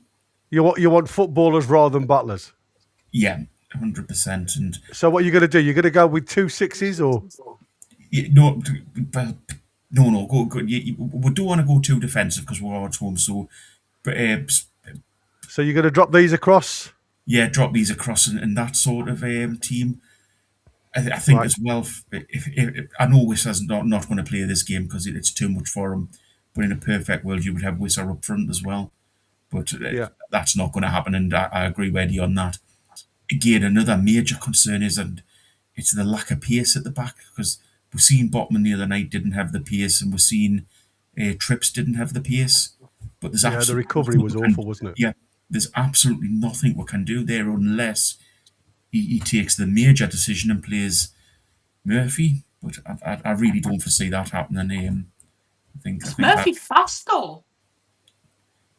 He's going to be faster than Botman the other night. To be fair, I think. Fair point. I think I could maybe have kept up with Botman for at least 10 yards. So. Are you talking about young Murphy? Alex Murphy, yeah. Alex Murphy. If we didn't see Alex Murphy against the likes of Bournemouth, I can't see Alex Murphy against Man City. And I get Eddie. I get Eddie's going to pick this team, and I get the reason why he'll do it. But I suppose the other thing is well, do you swap, put J7 back and put Miley at right back and take Trips out the team? That's what I would do. Yeah. I don't actually think Trippier will start at right back. I wasn't expected to pick a team, and I was just thinking of nullifying Doku, and I just wanted to change something. So I started thinking on my feet of a way to. The one thing is, when we have got fit right backs, what I don't want to start doing is rotating Miley into that position at times, or using him as a rotation player at right back. So it's a difficult one, but for me, I think for this game, I would put Miley at right back, drop J7 back in the team. Martin's put his team up. Yeah, I was going to say. I'm trying to work out where everybody's playing with Martin's team. I mean, it's a hell of a team, whichever way you look at it, to be fair. Unfortunately, I haven't got the Elaine guy. This is the lad who's come from Southampton. I think it was 21-22 season they picked him up on. And he must still be under the under 21s, like labelled. But I know he's starting to play and have more games for Man City, but it just isn't in my setup. So I would imagine you're going to, because he play left back, Martin, the weekend instead of O'Reilly. So I gather he's a centre back then rather than a left back. So I don't know. But Gonzalez, you're going to put him deep somewhere in here. I mean, like I say, it doesn't matter where you put them; they're just a solid crew, aren't they? They've got a far bigger squad and better squad than we've got all round. Yeah. Is there a chance? That's why I think we'll play our best 11. That's the only way we're going to get a decent lead to take away, I think. And even that's a bit hopeful. But you're absolutely right. I mean, as in again, thank you, Miley is fast becoming our Steven Gerrard. I'm assuming he goes on to say before he ran out of characters, he plays anywhere. Yeah, he absolutely does. The only problem is like I say, you've got to take home advantage, haven't you? And I think that is all Eddie Howe has got. I mean, we've all heard in the past, for some unknown reason, Pep don't like coming to St James's Park. It does feel as though Newcastle, St James's Park is a fort when it comes to Man City. They have got the better squad, and for a lot of years now, this cup has always been the Man City Cup. They seem to, under Pep's guide, they seem to be the ones that have frequented it a lot more over the last few years. So it is difficult. Incidentally, Martin played left back weekend. Yeah, and Alain was on loan at Watford 10 days ago. He just got recalled due to the injury crisis. Back. Yeah, right. But it is the lad from Southampton, isn't it? Yeah, I think absolutely. This is a game where if Eddie had the fit players, he would revert back to the 3 at the back, 5-3 at the back sort of thing. Yeah, but who's your other centre off? No, that's what I'm saying. If he had the fit players, if Burnham or Shaw were available, would he have reverted back to that sort of formation? I mean, he kind of still does have the option with Miley being I was going to say you could play Miley as the kingpin in the 6 to revert in between the two. Have Louis Hall as your wing back. But again, you look at Semenyo. If he does get if Louis Hall gets caught up here, as we've seen it happen in previous times, can you imagine Semenyo and exactly. Let's face it. It's everywhere, isn't it? Yeah, there's a problem. If they come and play at the best, we're screwed. We need two things. We need us to play the game and play well, and secondly, we need them to have a little bit of an off game. You know, we're not miles. We've got to have a good game. We always seem to put it up, don't we, against Man City? It doesn't matter what team's there. But I see what you're saying, though, Barky. We could. I mean, would you have Trippier as the right wing back if you go in that way? Would you not look at putting a bit of? I mean, you know, we talk about Leo Shahar and stuff like that. English under 21s doesn't get a sniff for us. And there's somebody in the chat earlier on. We were talking about, you know, Heffernan now. Is asked to leave because he wants some football and he doesn't see an opening now in the first team. So, like I said, this is why I said if you look at all of it, go on, mate. Sorry. I think if you do play that formation, Gary, what you have to rely on is your attacking options to be down the left-hand side. So Trippier stays a little bit back. It is willing to drop into a back three, almost a back three at times. Lewis Hall obviously pushes forward. Gordon pushes forward, and Barnes almost becomes as a right-sided number 10. So that sort of the attack comes down the right-hand side, and then you have the options in the box of Voldemort and Barnes. Barnes, so I mean, it's a difficult one for Eddie this game. I think we all have to just accept that potentially we're going to have issues because of the lack of options at the back. I mean. It's a for me the one thing that this does scream out of: don't lose the ball. You know, if we make some of those easier said than done. Was a in which if we're making it a boxing match, we definitely want J7 in. Yeah, you're right. I mean, like I say. I think it might just come down to the passion. If we play with absolute fight and determination like we have the last couple of games, that's probably going to be our best way forward.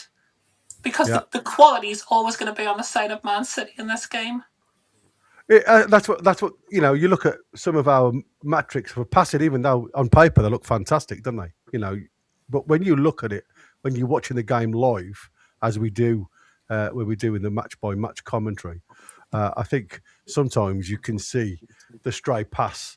If we lose some of those balls on the 25, 30 yard mark, as we have done, the square ball, these have just got the players that will absolutely tear you a new one. So, right then, ladies and gentlemen, it is that time of the eve. But I mean, T in the Blesser's got to go back to her birthday party. She is the taxi for the drinkers tonight. She's the named taxi. But I just wanted to say thank you all so much for joining me on the early part of the show. And now we are on the verge of handing over you to the Dark Destroyer, the man, the myth, the legend. You know where we are. Hey, Win, what did I hear you say something? I forgot now, man. Bring it up. I forgot now. What was it? Boki asked you a question. Oh no, who would you prefer as a manager? Eddie Howe? You say what was your answer? Eddie Howe or Emery? You know that they ain't no. They ain't no what? Just no debate.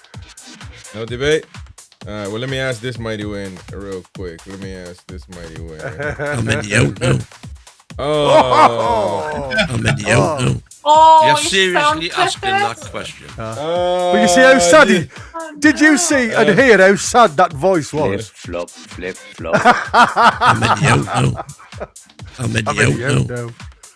That was like Lassie barking over the well. You're seriously asking that question.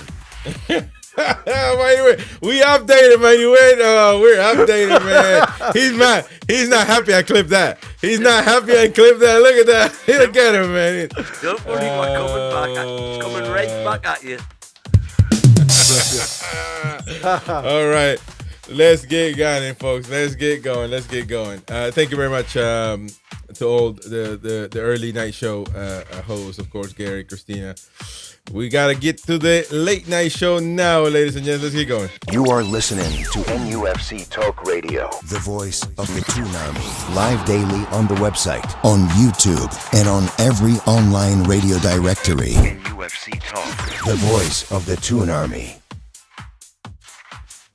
Lovely. Don't forget to smash the like button. Late night show starting now, 9:30 in the UK. What's up?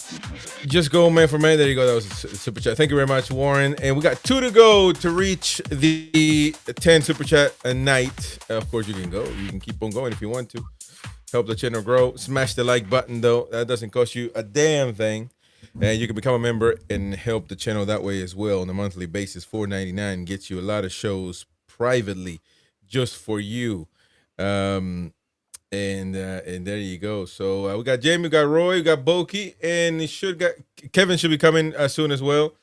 Unless he didn't get the link. I don't know. We want to check that. See if yeah. Make sure you get the link, Kevin.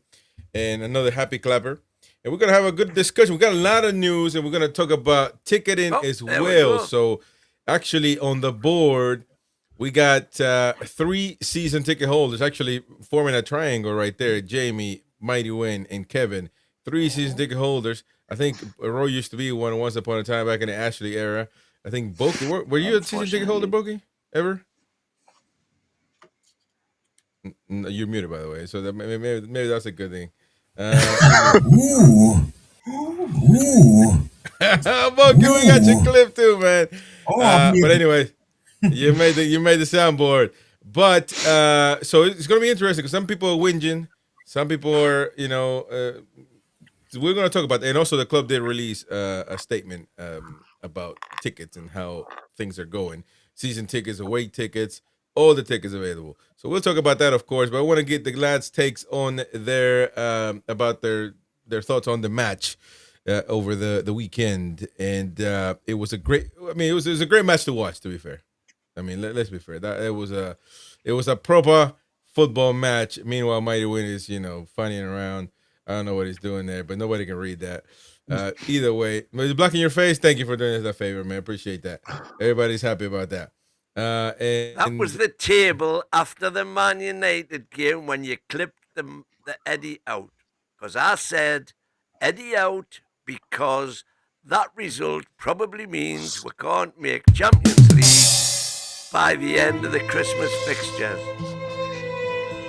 At that point in time, we'd played 18 games on 23 points. We were in 11th position and on a minimum of 26 points. Having only played 17 games, everyone else was above us.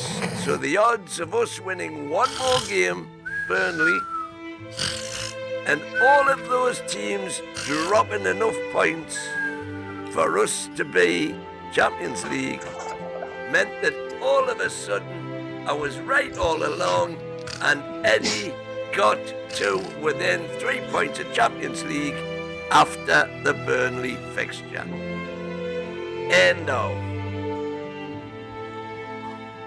Chris, what did Win say after the Man United game? I'm Eddie out now. He did say that. He did say it. But let me tell you, I'm not. You know what? I'm not gonna banter you. Fully qualified on the program, but you never played. Fully qualified on the program. I don't even have time. That means we can't make Champions League. I ain't got time for it. I'm just gonna let Sir Bobby explain what happened with Mighty Win just now. I just feel it was extremely harsh. I think it's unsporting behaviour. I understand it, and other people do it. They tell me the greatest law in the game is common sense, and I think lacked a little bit of that on that particular incident. Not overall, but on that incident. There you go. That's exactly what happened with Mighty Win just now. Politely put by the one and only Sir Bobby Robson. Thank you to Assassin for the super chat. When we were in Man City, it was Pope, Chow, Shar, Tino, Hall, Bruno, Tonali, J7, Murphy, Voltamar, and Barnes. We're only missing 2 players, really. It's just, thank you very much for the super chat, mate. Appreciate it. And anyway, after that board fest, let's just get to the common sense. But I want to hear Jamie. Actually, the bottom row haven't gotten your takes on the game. Just admit it when it says Toon Assassin. Exactly. He's one of the happy clappers, man. He just letting you admit it. You said it. You meant it. Have the bollocks to admit it. But we're gonna give you about 10 minutes to rethink that. Jamie, what do you think about the game, mate? Yo. Yeah, well, I must have been watching the wrong game because the game I watched, Nick Voltemade played 120 minutes and winning Knackers had just put him in for starting tomorrow night. So, you know, like, I would disassociate myself from previous inaccurate comments from people who don't watch the game, okay, right? Whistler's starting tomorrow night. You heard that here first. And I apologize for... Well, you're right. Whistler didn't play the whole game, so that could be an interesting topic there. That's an interesting thing. But I'll tell you what, from the game, I think you can look at it one of two ways. The positive way, which I think you've got to look at cup ties as we got through. There's negatives there. Some of those goals were weak, man. Twice in a week we've shipped 3. Livermento going off. But I think the positivity that I took forward was that if all else goes wrong, the FA Cup might still be there a few weeks down the line. And then I saw the draw tonight, and I assume you've all seen the draw. Yeah. And that is, we needed that like a hole in the head, man. Villa away. Have you seen that run of 7 away games compared to only Brentford at home? And they are away games, man. It's like... We are knackered. Is inferno of away games, isn't it? Yeah. And but we'll keep on winning them. Yeah. Not against Villa, though. Last time we were over there, we... I kind of expected that from you, Pickle Derek Platten, because when we came out of that Man U game, you could see we should have won all these games ahead. We had 6 home games and we've got Wolverhampton away and Burnley away. And, you know, if you tuned into my show, you'd have heard me saying that. And then you kind of get the bum's rush when you come to the end of this month in Paris and you get all those difficult fixtures that we haven't had in January. And February just looks like get your tin hat on month, doesn't it? I mean, it looks bad. But, you know, I'm digressing. I thought Bournemouth was the coldest I've been this week, and I've been cold a lot at that ground. It went on and on and on and on and on. And Bournemouth are just like a turd that won't flush for us, aren't they? But eventually we got past You know, it was so cold, mate. Somebody left the stadium. You know, there were fans leaving the stadium. It was so cold, man. There's improper plastic takeover fans that left the stadium early. And that's why we got to get those season tickets revoked. You know what I mean? Is this you win? You left the ground early? Oh man. I know. You're seriously asking that question. Hey, he asked you a question, man. I left when we had on 97. We had the free kick at the edge of the box, and we blew it, and they broke away, and so that's like seconds to go. So I went out then. I got literally 30 yards from the turnstile. Heard the roar, went to get back in, and wouldn't let me back in. That's karma at work there. Oh, what did you see? But it's okay. That's me finished on match reaction videos.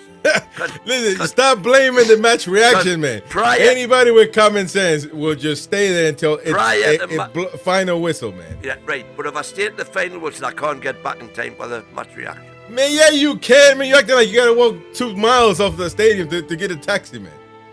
It's getting the taxi.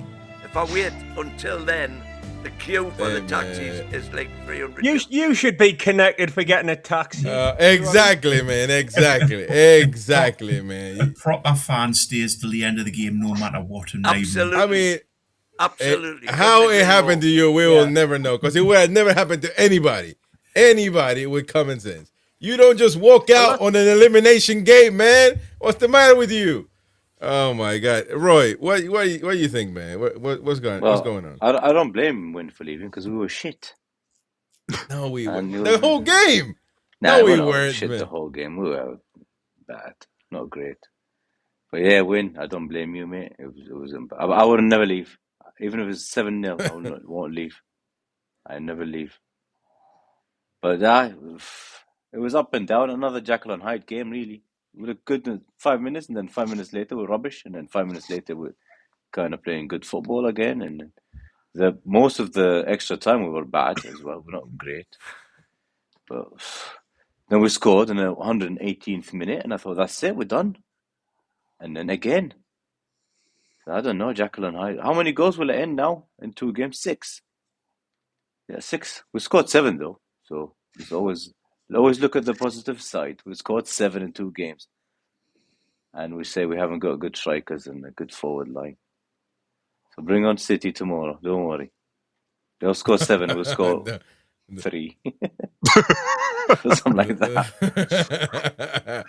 Oh, it's gonna be. They scored 10. I can't believe they scored 10. I know are they in League 1 or League 2? I mean, one thing is for sure. I'm not sure I want to agree with what you were saying that we play absolutely rubbish. However, if we play like that against City, you better believe it's gonna be nasty. But it was entertaining. If you're a neutral, it was entertaining. Yeah. Well, no, I mean I was entertained. All my friends were like, "That was crazy." I was entertained, but it was rubbish, and they were like, "No, it was alright." But I don't know. Maybe we see things in a different way, but. Yeah. So my neutral mates were like, it was a great game of football to watch. 2 in a row, 2 games in a row, great football to watch. Well, but I think we look at the negative stuff and things that our players do wrong and things. The up and down. It was just criminal, man. But we made some mistakes that are just so frustrating. All Newcastle, and strangely, they scored their 3 goals when they weren't even pressing us at all. Yeah. Kevin, what do you think about the game, mate? You were in the stadium, of course. Yeah. Did you leave early? Did you think about that? You think it was a little cold? Until the very last penalty, which because I sent you a video of the winning save. Right. That's right. No, I think it was such a big mix, like everyone else has said. I think the big thing for me was obviously getting through, but I don't know what it is at the minute. For me, I mean, I'm as positive as can be, as you know, from my previous 2 or 3 appearances. But the only thing which is bugging us at the minute is individual errors. I don't get where they've come from. We had Chow with a big individual error. Well, 2 kind of. I mean, the penalty he was pushed, but then, I mean, you get penalties for that in the Premier League. And then Botman, that 3rd goal for Bournemouth, like his favourite all the way until the Bournemouth player gets his foot on it. So that was incredibly frustrating to start with. But actually, well, not to start with, that was at the very end. But I'm starting with the frustrations. But the positives, look, I know we've conceded 6 goals in 2 games, but we've won both the games, albeit one on penalties. But look, we're still on course for arguably our most successful season in 75-plus seasons, semi-final of a cup. Tomorrow, very excited, big atmosphere needed. Hopefully we can get a win going away. We're 6th in the Prem, I think 2 points off Champions League. So again, another opportunity. Next round of the FA Cup, albeit a very tough draw away to Villa, and looking promising for a knockout Champions League spot. So yeah, we're still on track for an iconic season.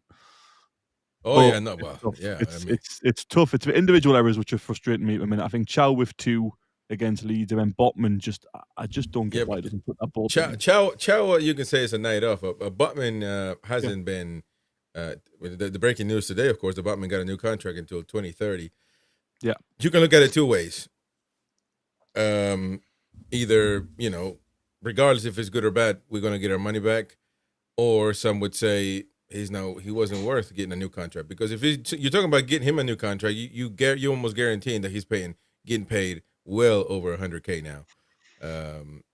And is he worth that money? Because he's not reliable. He's hurt all the time. He just came back from an injury, and maybe because he just came back from an injury, he is not looking great. Although I watched the game over, and he did put some good.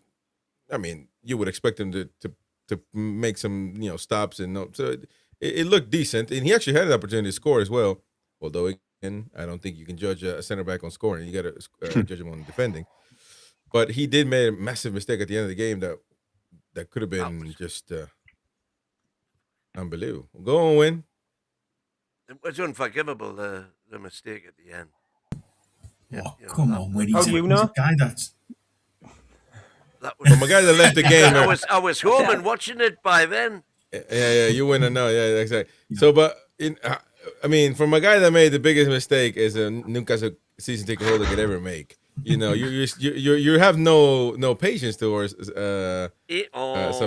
somebody else, man. You got the Donkey of the Week award, that's for sure, alongside Botman, to be fair. But I mean, that was just a massive mistake. I don't know. But would be fourth choice. He'd be fourth choice for me if everybody was fit at the minute. I know future he's gonna look good in the future, but at the minute in form, if everyone was fit, I'd have Shaw, Chow, Burn, Botman. 1,000%. But the problem is, you don't give the fourth choice a new contract over 100K. I mean that is the mistake. Why Newcastle United felt the rush to maybe it's so we can get more money from potentially if he keeps his kind of reputation intact till maybe the end of his season or midway through the next. We might get a decent amount of money from him with him having so long left on his contract. I don't think that's the plan. I think we probably want to invest in him and he returns to that Botman we had when he first came. That's probably the plan. But it also does secure your asset. It secures your money. It's almost like an insurance policy of as long as his reputation doesn't absolutely crash, we'll now get more than 35 million for him because he's got so long left on his contract. I think is the plan. It's a gamble. Quite a gamble. It's definitely a gamble, but what you need to hope is it's a calculated gamble based on the medical assessment of the injuries he's had and them saying, you know what, he's clear from all of these. If you give him a new contract, give him another 2 years, every chance he'll get back to what he was. And to be fair, he's only been back a week, hasn't he? And he's had to play 120 minutes in his second game back. So maybe he does need a little bit of slack. That's just what I was going to say, Jamie. I mean, you can't judge him on that performance the other night. He played the full game for a lad that's just back from injury, and he was blown out of his horse by the end of it. You could see he was absolutely knackered on the pitch. It's a difficult one to call him out for that goal because he was his legs had gone. He was obviously just not fit enough to play that amount of football. You can quote me questioning Botman a long time ago because now it's not about feelings or being trying to it's about saying what it is, man. And Botman is unfortunately he's turned to be very fragile. He gets hurt all the time. You can't be the main guy if you get hurt all the time. That might not be his fault. Might be whatever you want it, but it is just simply a big risk, if you will, to give a guy like that a new contract, especially because Newcastle is not supposed to, as Eddie Howe was saying earlier, that we still can't buy just whatever we want or take risks buying players. We have to calculate. You have to calculate really good every purchase we make still after selling Isak for a lot of money. So I think it is quite a bit of a gamble, and it to me is literally a 50-50, and I'm not sure that's the type of gamble you want to take if you're Newcastle United. If you might be at 70-30, 60-40 maybe, but 50-50 that he's going to make it or not. I think that's where we're at. I don't think Botman, with all due respect, has shown. I know he got angry at the Josh kid. I forgot his name now on social media when he called him injury prone. But he can get mad all he wants to, but he is injury prone. There's no going around it. Same as Livramento, by the way. Connor's in the building with a 199 sticker there. Thank you, Connor. Thank you, mate. Same as Livramento, by the way. And also a big shout out to Jack Cunningham from TalkSport, Newcastle fan who came on here and basically communicated some information that he got from Alex Crook, who's chief correspondent at TalkSport, and he was very accurate because he was speaking on the Botman situation, and he also spoke about the Livramento hesitating or not showing willingness to sign a new contract, and the Daily Mail came out backing that today. But he's a bit keener now. So I bet. I don't know. It depends on the situation. But you are right. The injury does change a few things here, things here and there. But you can tune in Jack Cunningham here weekly on NUFC Talk TV. So he was accurate on that part of it. Yeah. I mean, what about Livramento? That's another topic, and we're going to talk about tickets here in a minute. By the way, but Livramento being hurt again it's tough. Michael Gramslow there, one of our own colleagues now, says if Botman's knee holds out, we're onto a winner. If it goes again, then we're knackered. He had some really, really good games this season already for me. Arsenal, Bournemouth, first game, Benfica, etc. I mean, it's a talent. It's a talent there, but it's about, these players when they get into a rhythm of being hurt all the time. It's pretty tough going back, So, Boki, there you go. Boki in jail. All right, there you go. Boki's in jail now. But nobody bailed you out, by the way. But anyway, that's neither here nor there. So any other thoughts on Sven Botman or the game before we move on to tickets? Botman. I think anyway, it's good to keep him on for another 4 years anyway, because Shaw and Dan Burn are 34 and 33. So even if we sign other defenders, it doesn't mean that Botman is always going to start. So he become number 3 or 4 on the packing list. But the it just makes the squad bigger. Well, I haven't heard how much he's on yet. He was on 70-ish K. No, so he was on 90 with 22 bonus. And what do you think is now? You can only speculate. He's not going to sign a new contract. I would think it'll be probably 140, 150, man. Yeah, I'm sorry. Not lately. I would say 100, 110 max if it hits 100 tops. Yeah. I said earlier in the show as well, does it mean he's also got a release clause in his contract? If he signed a new one, I'm guessing his agent will have put that in there. So if a club do come in for him, does it make it a bit of an easier situation in the Isaac one as well? With the 30 million or something. Yeah. You don't get 100K a week if you've got a 30 million release clause. Yeah, that makes a good point. Balanced. So the club has come out with a statement today. We're going to talk a little bit about, of course, City as well. But the club came out with a statement. Did you guys read it about tickets? Yeah. I've been so busy at work, I've seen nothing. I'll just go along. Now your season ticket is going up, mate. So your season ticket is going up. So now you're going to pay double. So sell it to me if you want to get rid of it. But right here, of course, the CEO telling supporters are the heart of everything we do, all that jazz that every director says, just to get on the good side of fans. Except when loves that, he feels loved and he feels his self-esteem goes up when directors lie to him and tell him, we love you, Win. We love you, mate. Ticketing approach. So the club is saying that our approach to ticketing is underpinned by 3 key principles. System and process. We follow a process to ensure consistency is applied with all ticketing decisions. Access and fairness.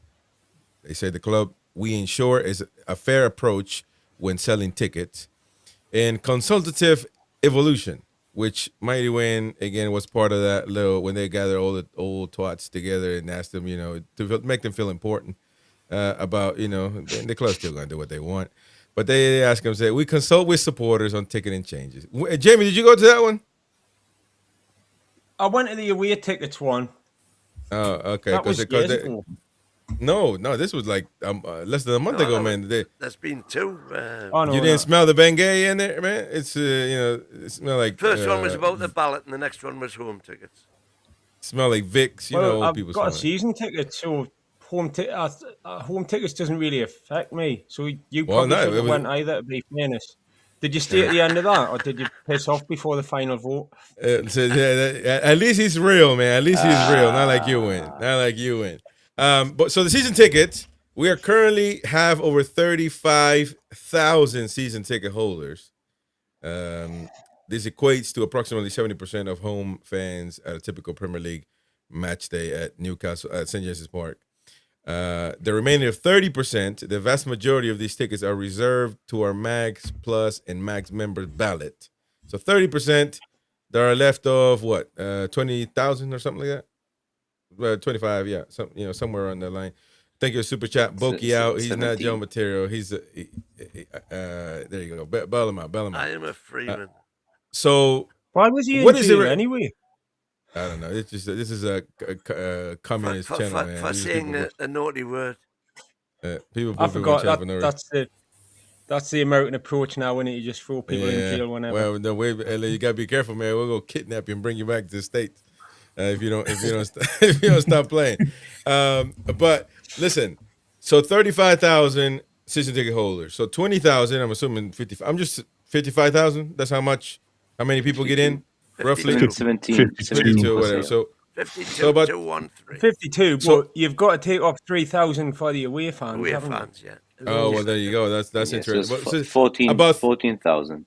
So 30% of the remaining, the vast majority of these tickets are reserved for MAG Plus or MAG member ballot. Success rates for member ballots can be found below this thing. Remaining tickets are allocated to hospitality clients, club, and competition delegates and commercial partners. So how many of those really go to those commercial partners? Because that's really what it is, man. So, and Bruno's dad and, all them people, like, don't pay any tickets. So how many are...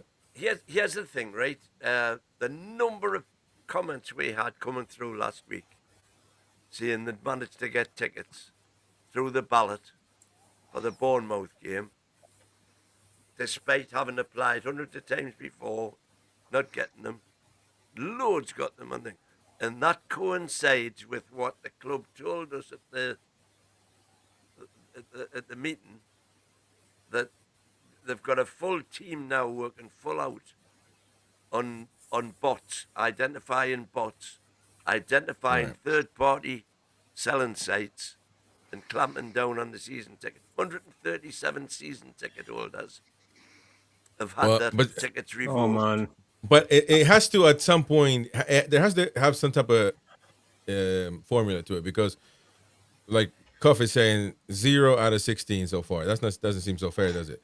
Now, for example, the Liverpool success rate for Mags and Mags Plus was 11%. They're all really about 11%, 12%. The one that's really high was 23% for Fulham. That was 23% for Mags and Mags Plus. That's the highest, because they're all really 10, 11, 9, and that's it. That was because that's Fulham the cup, though. That's a cup, isn't it? And it may be because nobody. There was one game where people. Fulham didn't take that full away allocation. But it's a cup, so there won't have been 35,000 season ticket holders. It'll only be. Well, no. Actually, that's. I'm assuming CC means cup competition. And Carabao Cup. Oh, Carabao Cup, of course. Because the FA Cup, we're not. Well, one game, but anyway, either way, they wouldn't be here anyway.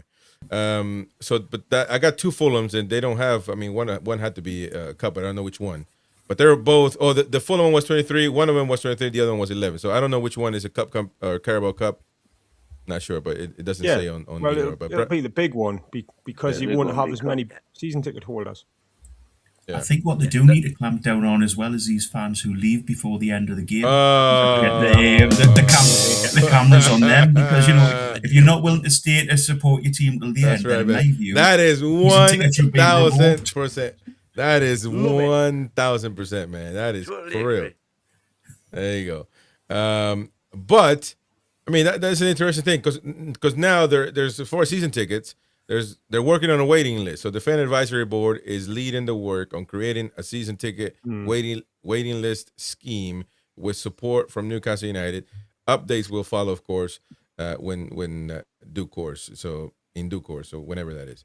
A lot of people want to see a waiting list. They want to see their names. They want to see where they're at in the pecking order. I'll get my season. It'll tell you probably you'll get your season ticket in 2050, but at least you just got to eat healthy, not eat high cholesterol foods. At least you got a chance, but you see it at least. So that's a good thing. But of course, ticketing is knackering, because never going. People are not going to be happy. It's simple. I think the thing there is, and I'll tell you something, Chris. You and Betty got a duty of care here. You got to keep an eye on Win, because you need to tell him that Ukrainian woman who needs money for a plane ticket right, because he's believing things here that he's believing in theories and stuff here, because they're saying that the reason there's been a lot of tickets lately is twofold. There's a lot of games and it's cold. It's 65 quid for an adult ticket bottom line for a Champions League home game for one game. If you want to go to PSV next week and you're buying a ticket, 65 quid. People are sacrificing things like Bournemouth in the Cup. They're sacrificing midweek home games against Leeds, and lots of tickets are appearing. That's those are some realistic statements that I wouldn't think would apply to Newcastle United fans. The Geordies, the roar. You never not go to the game. Jamie's right, but there is one more. A lot of these midweek games where it's like away. I know Bournemouth was on the weekend, but away for Bournemouth or away for Fulham in a midweek. Leeds not as much. It's a long way to come on a work night. So if the away fans aren't, if the away, but if they don't fill out their allocation, we get more given to us. So then home fans can go on the website and then purchase tickets, the ones which haven't been taken for away fans. That happened with Bournemouth. So Bournemouth were pushed right away along, and I think something like 400 tickets went on the website either the night before, the morning of the game, because Bournemouth just couldn't fill it. It's a long way to come. It's just after Christmas, not a lot of money kicking around, and a hell of a long way to come for an FA Cup third round tie. So that's also part of it. Unfortunately, when the away fans don't fill it, we do get offered tickets to kind of hopefully fill the stadium. Do you think a way of making it a bit fairer as well would be that if one of the members applies for every game, is constantly, say after 10 games and they've applied for every game and they continue doing that, they get priority for the first draws. So, if there's so many tickets, then fans get a little bit of priority made of them. Here's the thing, though. Season tickets are going to be just, it's very difficult, very difficult. That's why you got to make these ballots a lot better, man. 11% ain't gonna get it done. But at the end of the day, you also got a lot of people. So, I mean, but I think it should be a system algorithm where it's like, okay, if somebody's already gotten 2, 3, then you gotta go to the people that haven't been yet. It's I don't know why there would be people that haven't been successful in 16 tries and other people that get 3, 4, 5 tickets, out of the year. I think it's weird. Maybe just being random makes it feel like it's fair, right? But maybe not being so random is also fair. You see what I'm saying? That exact issue was brought up at the meeting, and they said that if somebody can prove that they've applied for every single ballot and haven't had a ticket, should they get priority? And there was a huge backlash against it in the room, saying no, it should be random. I think it should. I think it should have a bearing. But in regard to the season ticket waiting list that you were on about, which I did on the night when I got back, there's going to be 5 levels of where you are in the waiting list. Whoa. The first level is going to be for people who've been Magpie members for more than 2 years and who have applied for at least 50% of home team ballots. The second level is 2 years plus Magpie membership, even if you haven't applied for any ballots. The third level is going to be 1 year with 50% ballots, then 1 year membership, no number of ballots, and then the fifth level is going to be new Magpies plus members. So you're going to have to be a member. So well, you would assume that's good. 47 quid a year, by the way, a year. Because Roy educated me. Like, because I thought 47 a month. I'm like, I'm not doing that for those shitty perks. No, and but he said it's a year. So I was like, oh, fuck. To be on the waiting list. The perks are not that bad for 47 a year. I mean, that's not really much. Now, with that being said, because I got onto social media, gathering some information, some fans having a go, because today, the retro stuff. By the way, I'm devastated because it's a proper fan. I got up at 2 in the morning, and I got up at 2 in the morning to do the presser, and then I got the email that the stuff is out. the new retro stuff. So I was like, oh shit, because I just became a member like a month ago or something like that, and I got the email. You get I think a day before the release or whatever. So I was excited. This is my perk, baby. It's probably the only perk I care about. Well, again, match tickets, of course, but I don't get to go many. But I got on there, and sure enough, I could choose my size, like the one that Wynn's got, of course. It's exactly that one. Boom, boom, boom. And then I'm like, but I'm about to go to Newcastle, so it wouldn't get here. I mean, I should have just gotten, to be honest. But I wanna wear it immediately. And last year, it was about the same time where the Alan Shearer 95, I believe, shirt came out again with Brownell, and we went to the stadium. Win went over there, and he got the shirt for me. So when I flew to Newcastle, he just gave it to me and charged me 400 quid for the shirt. But it scammed me, but it is what it is. Sometimes you just gotta pay. No, he charged me face value. He added a 10% tax though, but we shall not talk about that. No, but today, of course, he's the season ticket holder. He thought he could get, early access or whatever.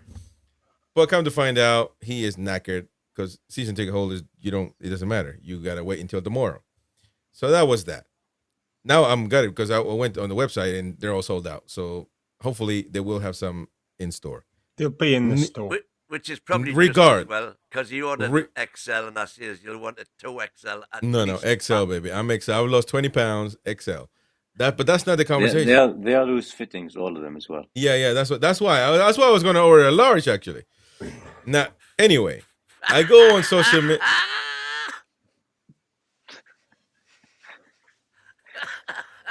I'm idiot now. But anyway, listen. Needless to say. Needless to say. I mean, that was shambolic. Needless to say. Lord. If you go to the match with Win as well, to beat the queues, just do what he does and leave a little bit early. Oh, no, I would never do that, man. I would never do that. I pay too much money for these tickets. But listen, so I get on social media and it's a meltdown from the same old season ticket holders that go on. For one, for example, here says, and if you're watching, don't take offense. I'm just quoting you, by the way. You're the one that put it out there. Steve Woolwork says, still think it's a complete scam by Newcastle that paying £1,000 for a season ticket doesn't get you access to the new kit releases, but a 50 quid membership does. I know I complain about this all the time, but it still effing stinks. Let's go ponder on that real quick. Go to the super chat win because we're piling up there. Yeah. Toon Assassin saying, jailed Chris, can someone play the music for him? He's got the music button, sadly. Win, do I need to bring a Jemmy for Chris's wallet? You certainly do, Sean. You certainly do. No, man. The king comes to the opening of Chris's wallet. Look, the American man guns to the Toon, man, and people want to buy him pints. Nobody charges me, man. What do you want me to say? And Tony T, by the way, was saying earlier on that we flicked through. Anyone see us being in any competition by mid-February? Definitely be in the Prem. Champions League. We'll still be in a Champions League. Be in the Prem, definitely. So, Win, do you still think we can win the Champions League? Because he was saying that a bit ago. Yep. He was. Yeah. You're seriously asking that question? Yeah. That was it. That was insane. Let's not go back to that, man. But there are a lot of season ticket holders having an issue, having a fit about this. I want to know from the season ticket holders what you think. Another one, Stu says, totally agree. Knee privileges as a season ticket holder, really. Knee privilege, man. Yeah, man. We've got the best privilege of all. What on earth?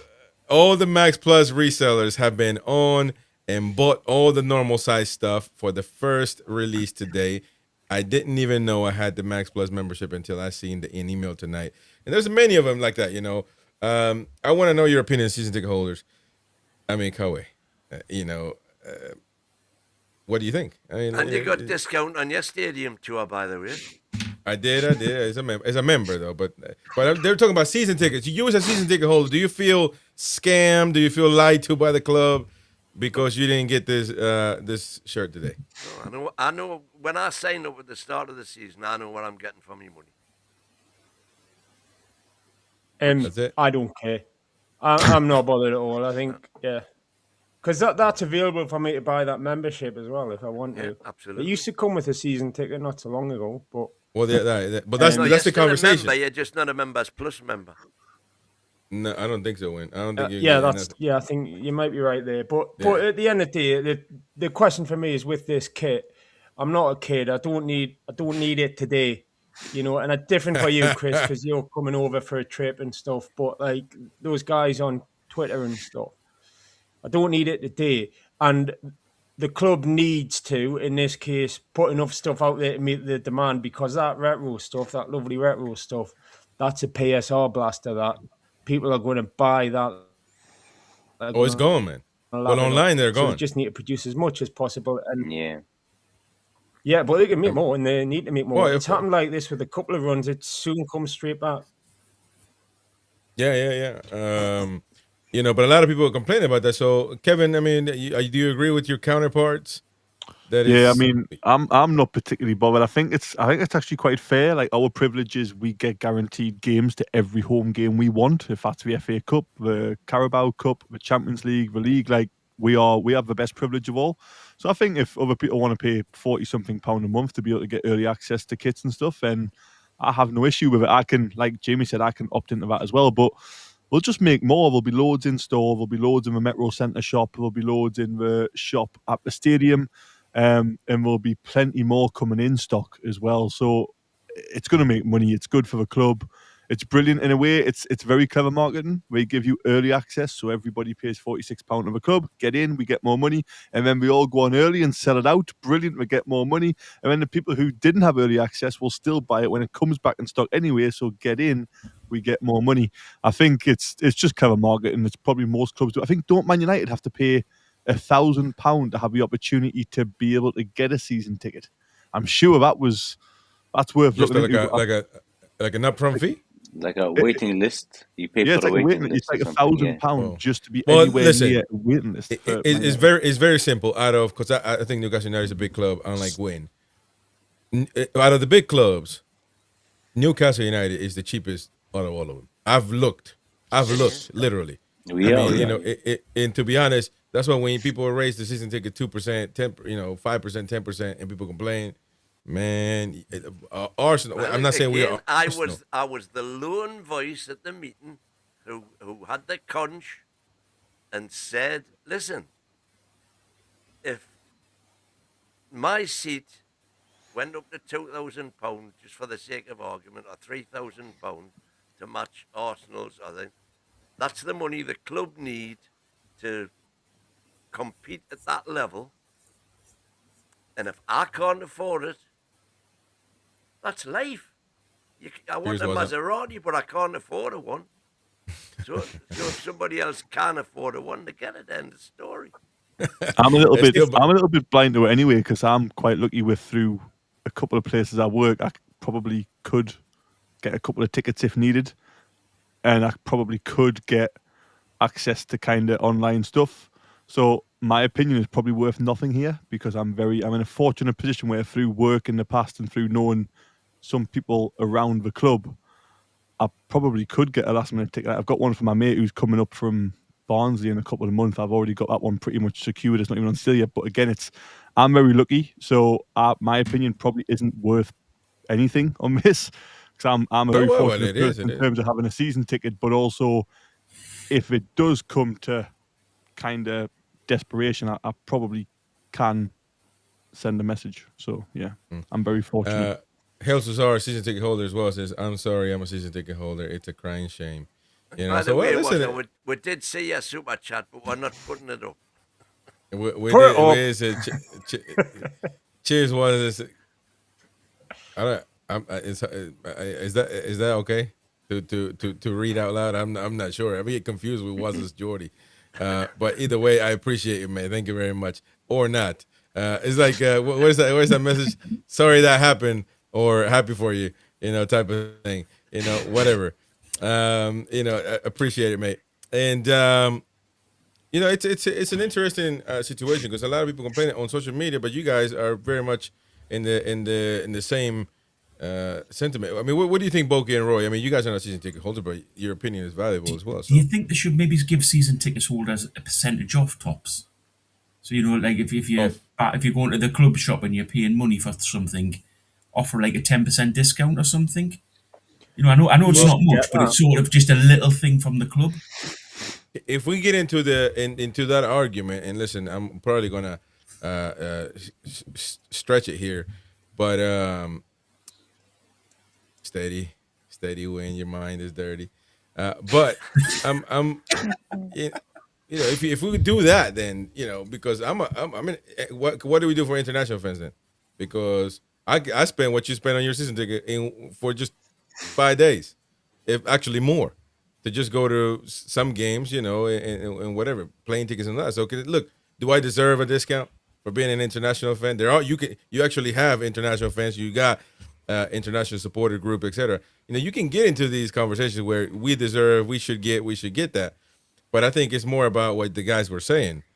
You know what you sign up for. So, I mean, you know, it's kind of, it is what it is. But it encourages the fans then, when Chris, to buy the shirts and things. So is it something that's sort of a win-win for the club? I know fans will do it anyway and they'll go out and pay and the club's never going to do it.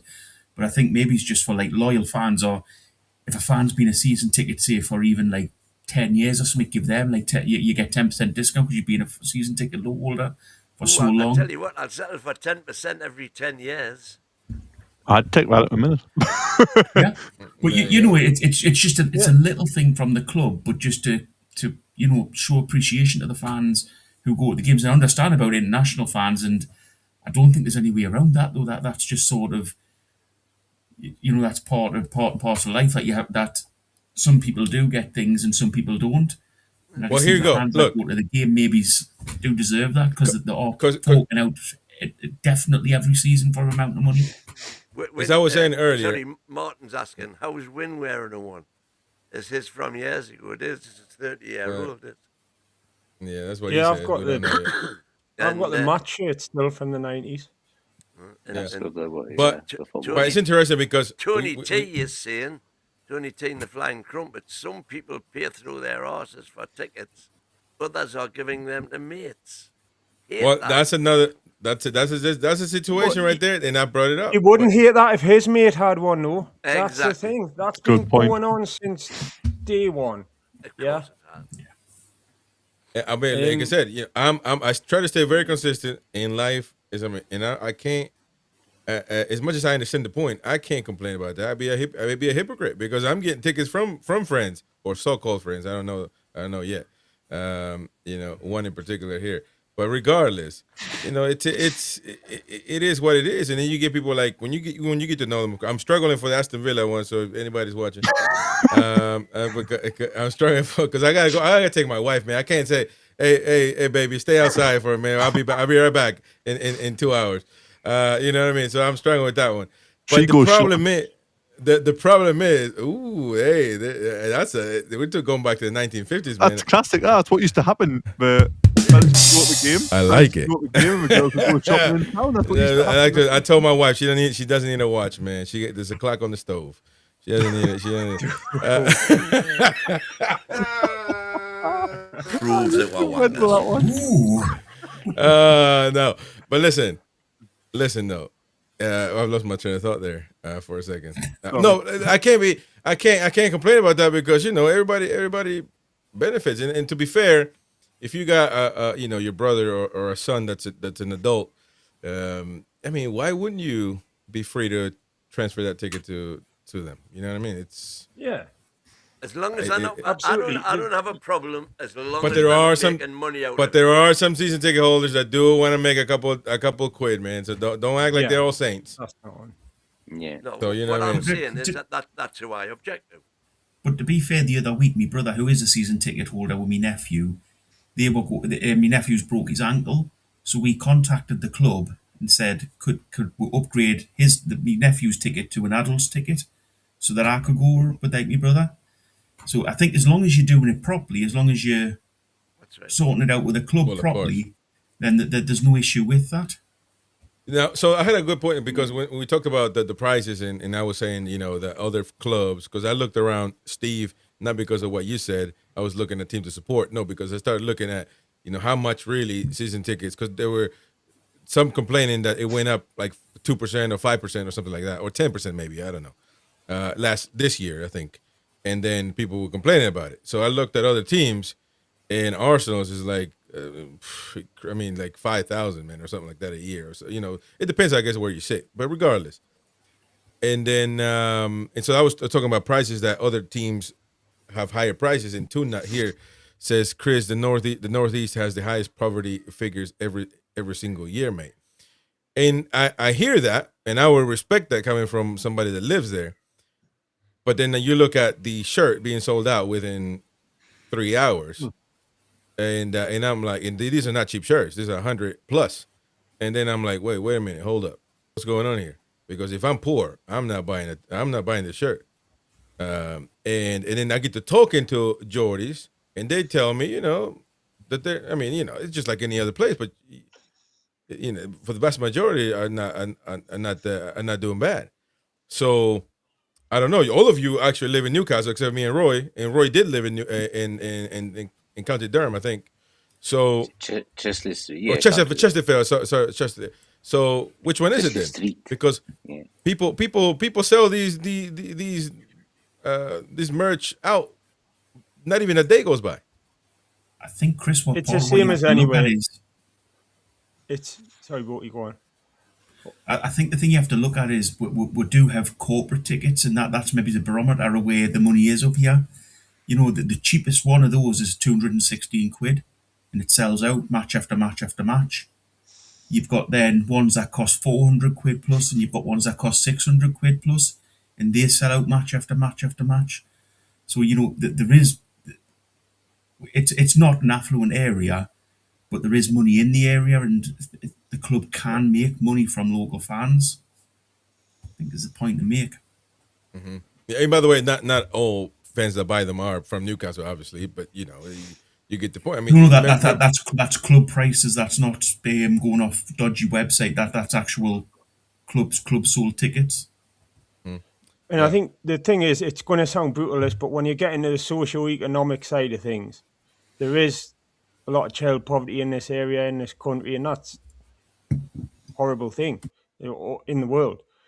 But football tickets are not part of a need to survive, you know what I mean? You want to get people out of poverty so they can eat, stay warm and safe. But the tickets are still going to be the going rate, same as going to a theatre, same as going to cinema, eating out at a restaurant, anything. It's a community asset that people have supported, and the tickets need to be affordable to an extent. I am not with that bastard up there after cranking my ticket price up to $3,000. And if they do that, I'm going to be telling everyone I know will be round his house with fire and pitchforks. Trying to get your money. For giving them carte blanche to do that. But at the end of the day, you need a bit of a system where do you want to be competing at the top or not? Yeah, but you got to get money somewhere else, though, man. There's a balance there. Put the corporate tickets up the on price, but keep tickets affordable. But they're not going to be like I used to pay £5 on the gate or something when I was a juvenile. It's not ever going to go back to that level, is it? I used to pay 4.5p. I mean, it's an interesting situation. It can only go up, by the way. And old money. And I agree. The thing is, the only thing that changes this is people buying them.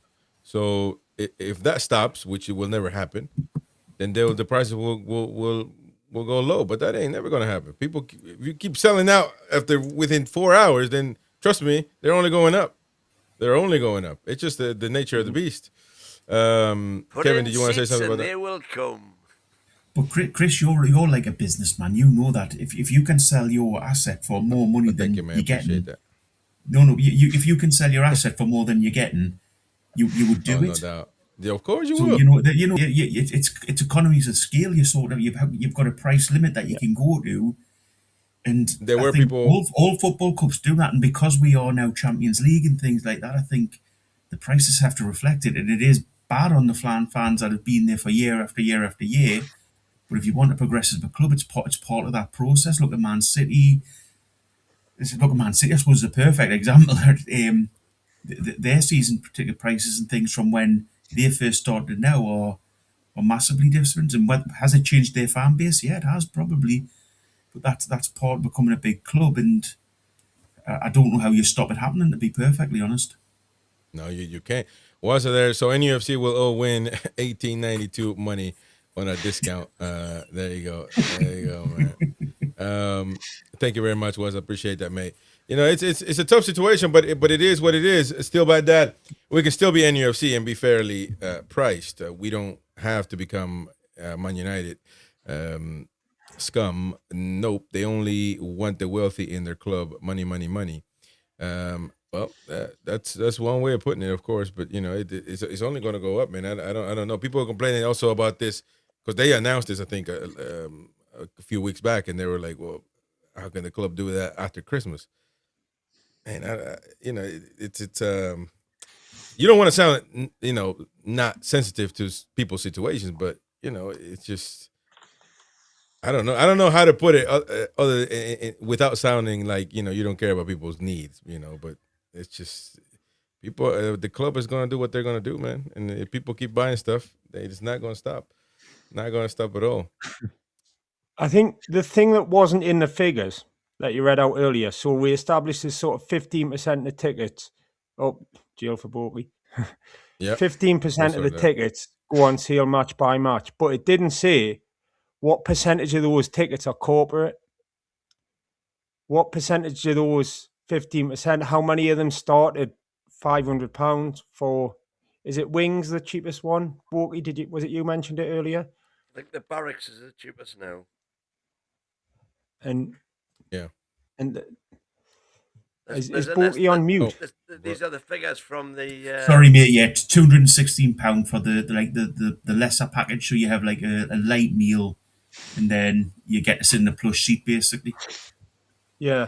I saw something online, and the meal was in the town at Gaucho, I think, and they had to walk to the game.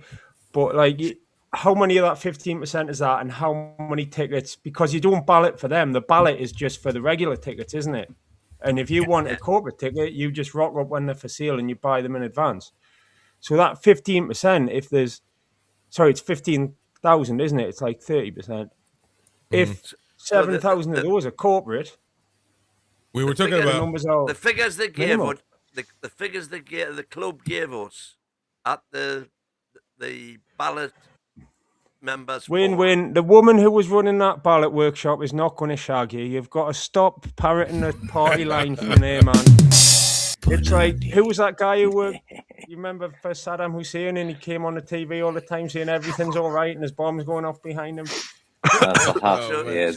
you can work the figures out for yourself. There's between 90 and £100,000 paying members now. 90 and 100,000, and there's between 7 and 10,000 tickets go up for ballot for each match. But of course, not all of the 90, 100,000 apply for every ticket, and the figures they gave us for successful applications was overall about the 19% mark, which doesn't tie in obviously with the 7,000, 100,000 thing. But the whole applying for every ballot thing does my head anyway, because people can't do that because they can't make every game. Obviously, it's you can't just reward people who apply for every single ballot there you go. Kind, because not everybody can make every single game, can they? So it's difficult. The club genuinely can't win here. It's a lose. Let me ask you this: can you transfer tickets if you get them through the ballot? Can you transfer them to a mate, or do you have to give them back to the club? I think you can. You can't officially. You can only sell it back to the club. You'd have to give it back to the club. Okay. Well, then I'll stop applying because because what you say is true, Kevin. Because I was like, I got an email for the Brentford game, and I said I'll apply, but like half heart, like I didn't want to do it, So I'm like, I can't. I'm not gonna go. But then I'm like, well, maybe if I get in, I can transfer it to somebody. That's fine, you know. But now that I know that, what's the point? But again, like you said, if you know you can't go, you're not gonna apply, whether you live here or wherever. Yeah. And I guess a lot of people do get rewarded for just doing it nonstop, you know. So that's a fair point. That's a fair point. It's an interesting. I think, one. Chris, as well, in all this, there'll be an isolated set of circumstances for international fans and a small, like a percentage of tickets. I think that always would go there, which would be a really small amount. But I think you wouldn't be expected to hit the same standards as someone who lives in Britain. What they've changed now is that you got to be a part of a group, part of a supporters group, like Roy is, you know, and they is a group decide we're gonna go to Newcastle at this particular for these matches, so let's apply, and they get like 2 guaranteed or something like that. Somewhere along those lines. 2 guaranteed the season, yeah. 2 per season. But I also think that alienates people like me, which is I just want to go to. I don't need to be part of a group. You know what I mean? I don't. You know. So I'm a Newcastle supporter. So maybe there needs to be a small percentage of that percentage that they give in groups to fans who just don't get. Why do you have to be part of a gang? You know, I was born alone, man. I'm lying alone. You know, I don't need to be part of a gang to go. You know what I mean? Which is fair. I mean, if you want to, that's fine. But like I live far away from everything, so. You know, to be a part of a group, which I'm probably going to end up doing anyway. But regardless, just make it easy for our fans. Now, one thing that is interesting. Is it not a supporters group in Kissing Cousins, Missouri? No. We got cows. We got the only black and white thing we got is cows over here, man. That's it. You can set one up. It can be you. I can set one up. Be by myself. I think you have a minimum. A minimum you won't number. Go dad. I think I just make a whole family 10 minimum. I think I can figure 10 people. Yeah. Find 10 people out here. We'll just join the closest one. Yeah, but it's 4 hours away, man. Which I go there all the time, to be fair. So it's fine. Yeah, well, I've got 2 from Kuwait, so yeah. they haven't got one. So we got them to join ours. They do travel here sometimes, watch the games with us, but so we just said, "There, okay, you're from Qatar now," and. Yeah, this is fine. One of them came with us the last time.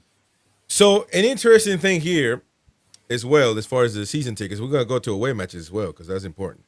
A season tickets is that, you know, with some prices that it might go up, and some people, locals, might give up their season tickets, and some pointed out, and I got reminded by a comment as well, who they Pika pointed out, says that there is NUFC season ticket holders that are not from Newcastle.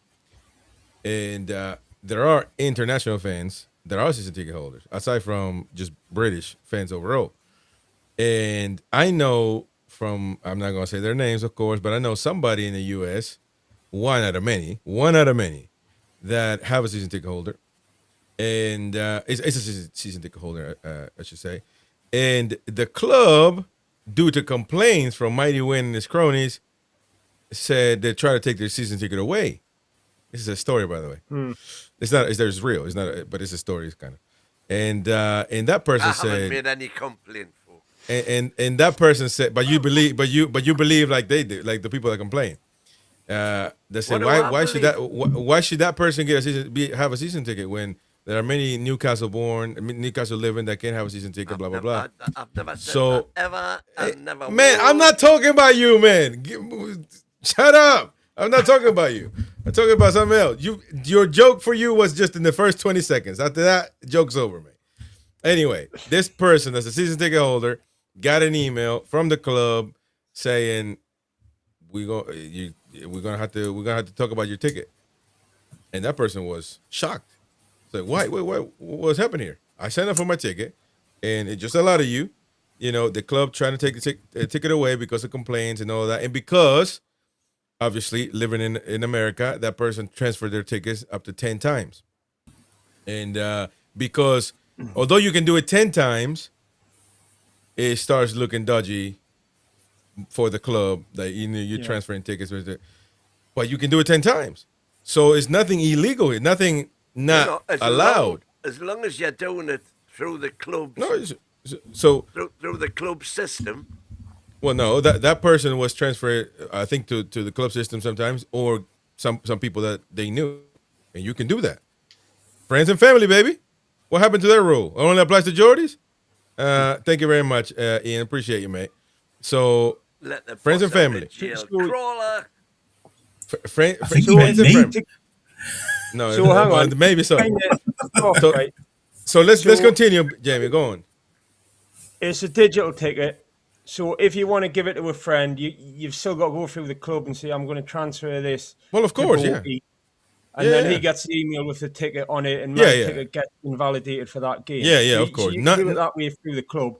But like you say, if you do that more than 10 times, it's in the terms and conditions that will take. No, this person did it. Does it up to 10 times a year. Up to 10 times. So the 10 times, no more than that. So, but the club, I guess it red flags them at some point when you pass like the 8th time or something like that. And also when you do it like match after match after match, like there's no break. So the club were trying to take the ticket away from this person, and they really went back and forth a lot, man. But they didn't do it. This person bought their season ticket during the Ashley era. Not sure that had anything to do with it, but at the end of the day, there were no grounds really where the club could just take the ticket away, other than just saying this is I do what I want. But do you really want that? I'm not sure. Buy a £40 phone, give it to somebody in the UK, let him pass that phone around. You don't have to transfer it at all. There you go. Easy. Kevin teaching us the dodgy ways. Yeah, if you live in like you say, well, if you live in America or you live away and you've got a season ticket, you've had a season ticket for years, and the club are trying to find ways like that, then get a £40 phone, go half-each with a person who's sharing it, who does live in the UK. He keeps the phone, and when he comes over, and I think it's fair look, if you live abroad, like do what you can. Like if I lived away, I'd 100% be doing that. I'm not even going to pretend I wouldn't be. I would keep my season ticket. I'd buy a phone. I'd put a ticket on it, and I would go as much as I can. So I talked to. I think it was. You'll get done for drug dealing if you go and buy one of them cheapy phones from Tesco. You'll have the drug enforcement agency following Super chat. You'll get in the ground, all right. Super chat. Just get in the ground. You'll be all right. Go and win with super chats. It's Tony T saying you lot pass tickets between each other, then cry when a Scottish school gets tickets. I'm the one that was bringing up the point. I'm the one that was hold on. System for everyone or just a few? That's an important different point. No, but hold on though, because I was bringing up because if you really want to be fair, there are some people that you pass your ticket to a friend, and they're not your friend, man. They're just a friend of a friend that want to go, and and then you start getting into this murky waters. Yeah, you're not charging, you're not, setting up a website and selling tickets, but if it's for family and friends, again, like I went to Wolves last season, Mighty Wynn's friend is not my friend. So she gave up her ticket to me and Betsy. And that's why but I can't complain though. So that's why I can't, but I do want to bring out that particular scenario. I mean, it's not again, I agree. I understand that. I'm not saying, but at the end of the day, you don't know that person. So why would it be different or that much different when you just Okay, well, here's where the difference is for me. The difference is for me that the Scottish school in question did not buy the tickets from the club. They bought them from a third-party site. And that third-party site had been furnished with those tickets. Yeah, in that particular case. People case. selling their tickets for a profit. Yeah. Well, I agree with that. That's not good at all. Of course, that's not good at all.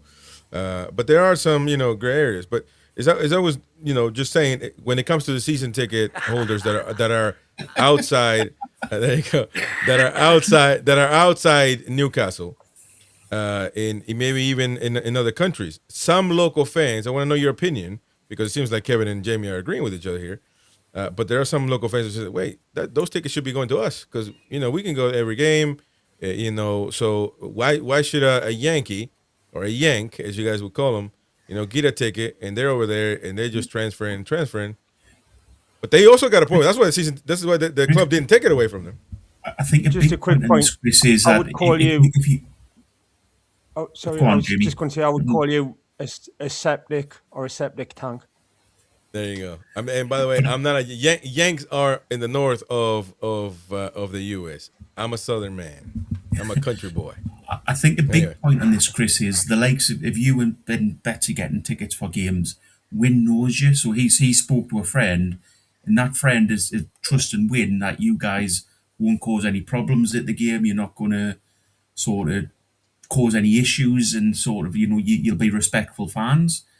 I think the school one's a different thing because they're basically buying from a third party, so really they don't really care. So sort of that's the difference in regards to Wynn's basically trusting you, but Wynn's obviously told his friend who you are and putting the trust in you, not to run on the pitch with your shirt off, basically, or something like that. Whereas the third party sales don't really care about that sort of thing. Yeah, of course. There's a difference. There's a difference. It's a community thing. At the end of the day, it's a fans community. It's not a Newcastle community. It is a heavily Newcastle-based community, but it's a fans community. If you're part of that community and you're coming to the odd game, you're trying to get the odd game, or even on something like this, you'll get to know people. And those people will say, I'll share my ticket with you. The same as like, you go back to the start of time, that's how people's existed, by sharing when they've got enough to share with people who come with good intentions. That's what you do. But that is completely different, that Dundee school. That was a bunch of strangers who aren't in the community, who don't have the interest of the club there, just buying a chunk of tickets and just selling them off to someone else. Somebody said in there, people shouldn't give it to people who support the other team. You get that all the time. We play Liverpool and people shoot up all over the home end when they score.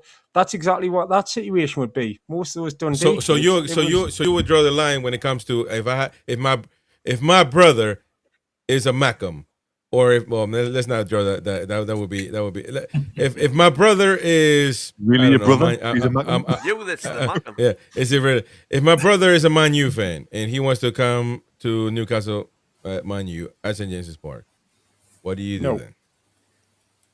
Absolutely Jamie, not. It goes to a Newcastle fan. You really think, Jamie, you ain't got brother? That's the problem. Am I converting? That's part of the point I was raising is you as a season ticket holder have to be responsible for who you put into the stadium. So if your brother's a Man U fan and you're giving him a ticket, then that's wrong. You're truly been, but hold on though. But why is it? Who determines how? Where the discussion is. Who determines that? There's no such thing on your ID telling you as a Man U fan. But that's my brother. That's my family. I can transfer a ticket to him. You common sense. Stop it, man. You ain't got nothing. By the way. You as a fan are putting your season ticket at risk by letting somebody in like that. So if he hold on, celebrating and causes issues, then hold on. Let's use common sense. No fan is going to go to the away end or to the home end in that particular case and just start taking their shirt off or go with a Man U shirt. It's happened. But it's happened. It happens before. It happens all the time. It just happened. If I'm not mistaken, against Liverpool. I literally saw it on social media. I don't know how I was able to tell, by the way, but I don't think they had their Liverpool shirts on. I hope they did. They had it under the jacket, and then they took the jacket off. And so, it happens. And so that's what I'm saying, man. You get into this, if that's your brother, man, trust me, you guys will give him your ticket. If he goes in. We don't want twats in St James's Park. So if you're a Man U fan...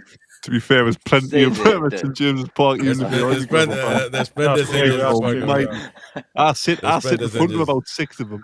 I'm a Newcastle fan. But just Chris, and just say, like Tony's saying again, am I not part of that community because I'm not from Newcastle? Yes, you are. If you're a Newcastle fan and you're interested and you want to be here and your friends are Newcastle fans, you're part of it. And you will get in, like Chris has got in. He travelling from kissing cousins all the way over here. He's getting in because Wynn's his friend. And everybody would make a friend by going to those games. It's a friendly place. You come up here, someone will get to know you. This kid needs a ticket. Anybody got one? That's the way you get it. I would get Chris a ticket. Making connections, making friends, not through paying private school rates in the east of Scotland.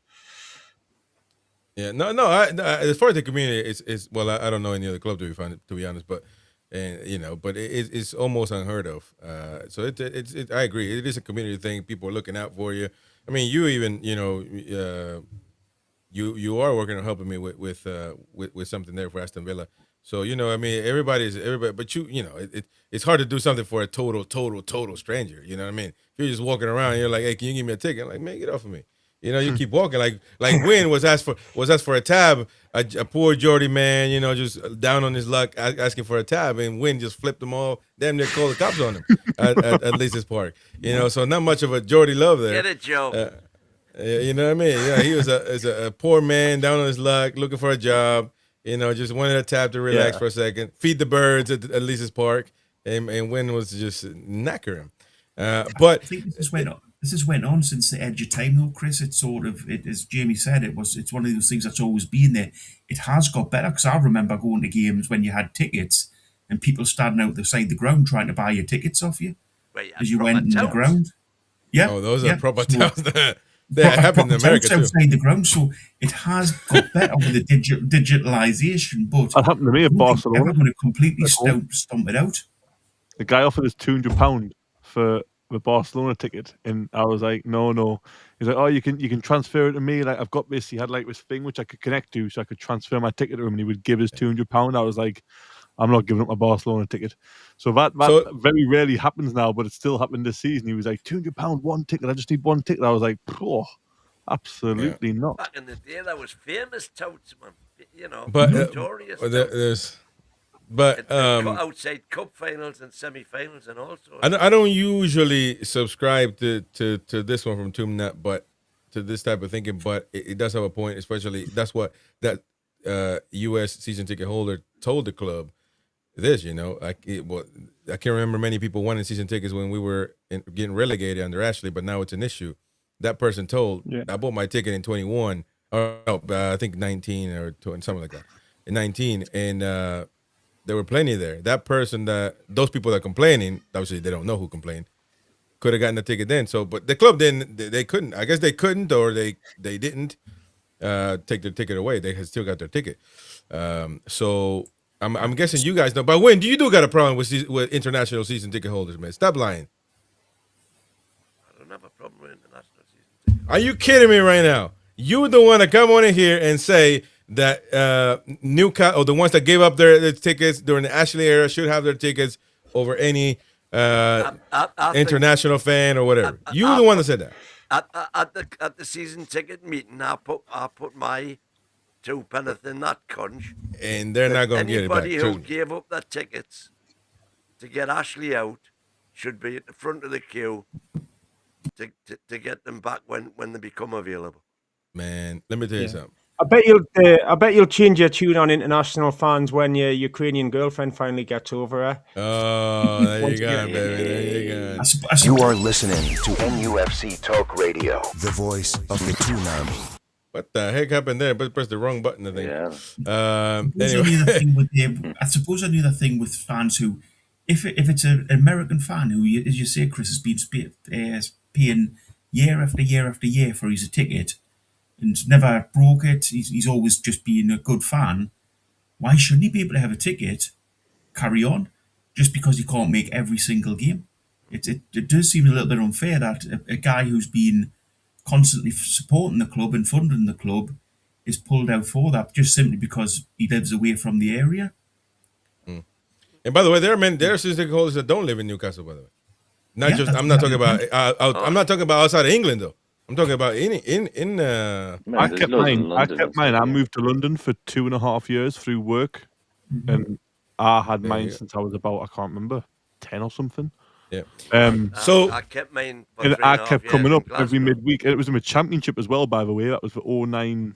No, it wasn't. It was for 15-16. I was there for the 09-10 season in the championship, but the championship 15-16, I was driving up from London Wednesday or Tuesday night for a championship game at home to Burton, then driving back to London to go to work the next day, then driving up again on the Saturday or the Sunday to watch the other game. Luckily, I had somewhere to stay because obviously I'm from up here. I've got family, but I kept mine all the way through there. I don't think I'll ever give it up unless I literally get priced out now. So yeah, very fortunate. But loads of people have them in London. You guys have got the accent, though, haven't you? I think that the thing is as well, like, you at the end of the day, people are arseholes. You're always going to get people being arseholes because someone's a colour they don't like or they sound a way they don't like. You have to look at anything happening in the world right now. And unfortunately, with the internet, they've got a voice.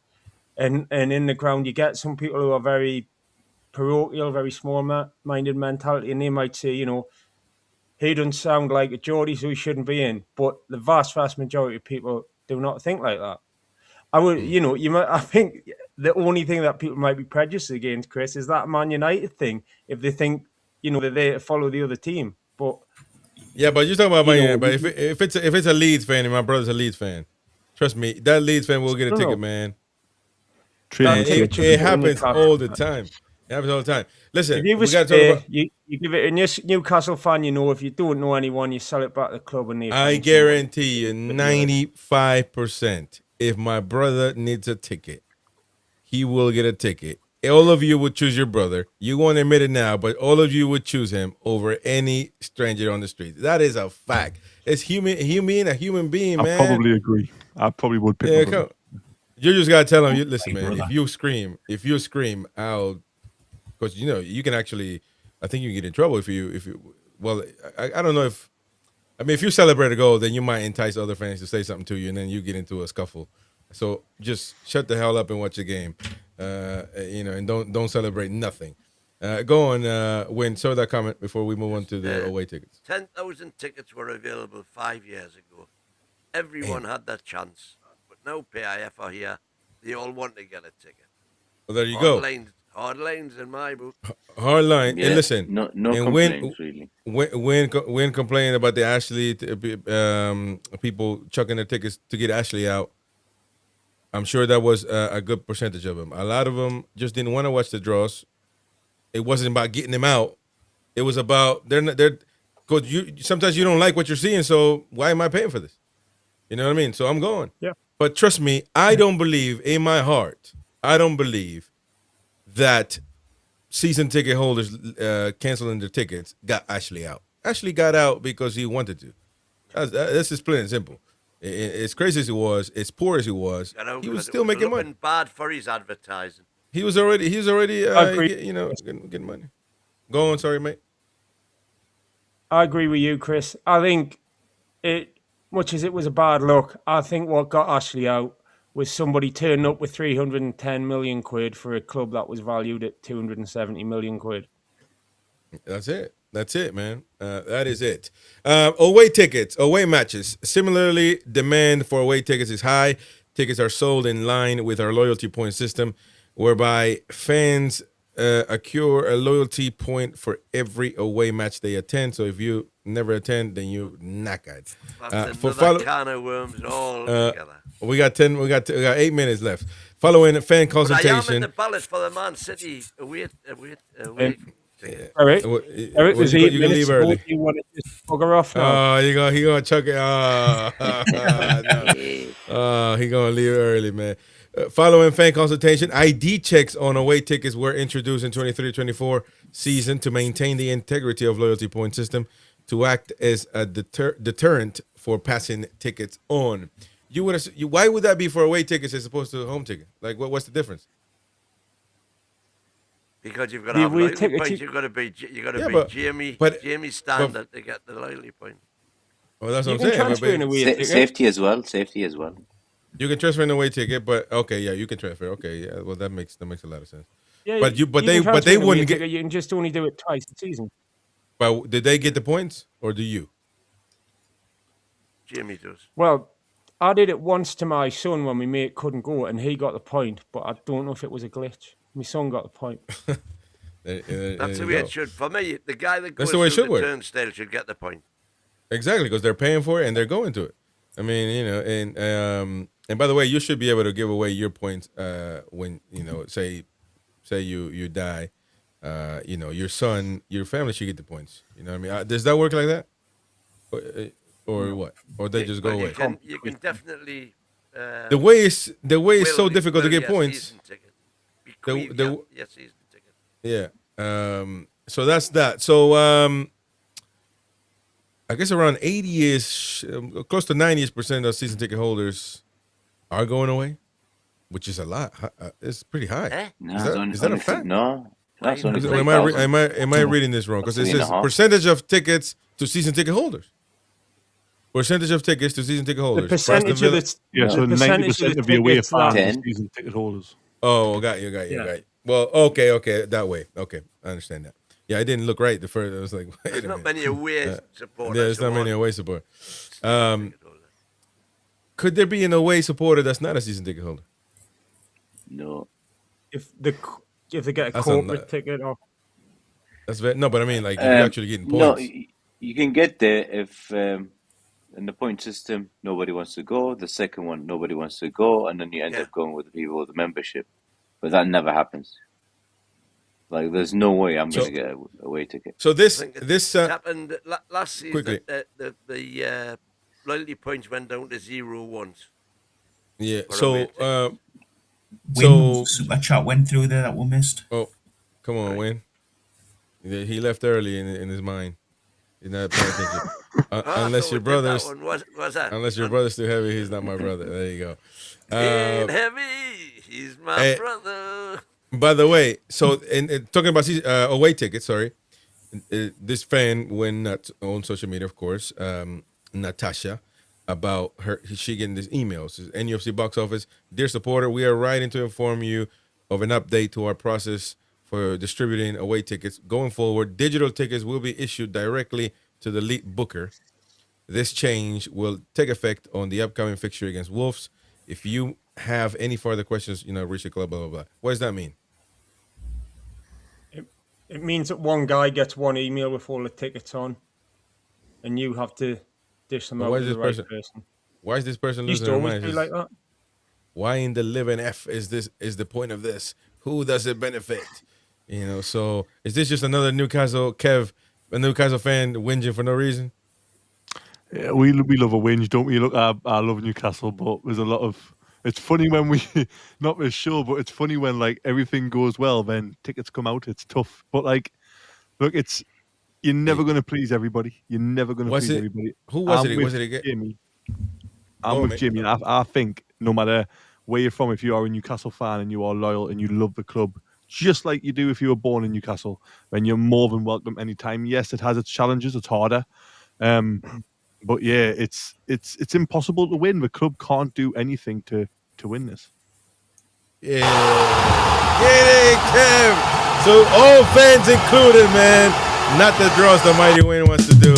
Only just if you're a Newcastle fan, I genuinely don't care, right? If you're a Newcastle fan, I genuinely don't care where you're from. You could live in London. You could have been a Glory supporter in the mid-90s when Keegan had us challenging for that. You could have then got us there. But yeah, I don't care. I don't care where you're from. But why I? There you go, baby. Why? I don't care where you're from. Win. Take a lesson, man. Be as positive as possible. Be a Toon fan. Back the club. Back everything about it, and just go. But the club's going to struggle to win on tickets. That's right, man. That is right. I like that. That was the thing. But I mean, terminology mix up when he was on about economies of scale. What it is, it's elasticity of supply and demand, and it's dead simple. When demand goes up, the price goes up, and it doesn't matter what the commodity is. But the difference is, if I get things wrong, I apologise. If I leave the match 2 minutes early, and don't go back for time, I will apologise. Win hasn't said sorry yet. Win hasn't said sorry to the team. World Captain Bruno, one of the few comments here. What the hell do I have to say sorry to you for? No, to all the fans, because he could have been at the match. Anymore. He could have had a season ticket, and you the one with the season ticket leaving the match early. You see, World Captain Bruno. Now it was freezing because it was less body heat in the ground. Exactly, man. So it's everything. I apologize to you, Jim. Wait, let me tell you something. You ain't getting nobody here from this from this corpse. You're not getting. World Captain Bruno is getting political, but there are plenty of people who work full time and still can't afford to lay down $1,000. And there's plenty who are well paid and afford it. Minimum wage needs. Well, it is true, but I mean, if that's your case, mate. I mean, football, it can't be your concern. Attending football matches is a luxury, right? End of. Yeah, you know what I mean. So not everybody's fortunate to be it's rich like Wayne. Theater or anything else. You know, be rich like Win, your brother Blythe Spartan owner, you know, all that stuff. Not a lot of people get that privilege, you know. Five Spartans who've since gone to the wall, of course. Blythe Spartans, and there was nepotism, by the way. He hired that Mighty Win to be a DOF, and the club went under. You know what I mean? So it's it doesn't go well, man. It doesn't go. Tell you what, Tony left the club and they've gone tits up since he went. Oh, there you go. Yeah. Didn't do his due diligence on the buyers. No, he should have never appointed a DOF. Too happy. Can't be a happy clubber in a DOF. They were going to get them in the foot. And by the way, who did they appoint as manager? Nobi Solano. Nobi Solano, your pal. Nobi Solano, man. And Lee Clark. And not the matter with Lee Clark, man. Stop playing. Anyways, folks, we got to go. Tomorrow, match day. Manchester City, Newcastle at St. James's Park. All the lads will be there. All the lads and lasses there. All with smiling faces. We'll be there, of course. Oh, hey, send me all the footage, man. Send me all the footage. Match reaction from the match and all that. We'll talk here in a minute. But anyway, see you later, folks. See you tomorrow. Match day, 2 hours and a half before kickoff. Never unheard of on any YouTube channel. You'll be getting all the action here. Early. See you later, folks. Take care. Thank you to all the super chatters. Thank you to all the super chatters. Appreciate all the super chatters for real. Everybody was. I appreciate myself there. I super chatted. Okay, now. Who else? Toon Assassin, Colton Connor, Tony T, of course. Waza there. A lot of Wazas. Ian Fleming. All of you out there. Sean, thank you very much. We'll see you.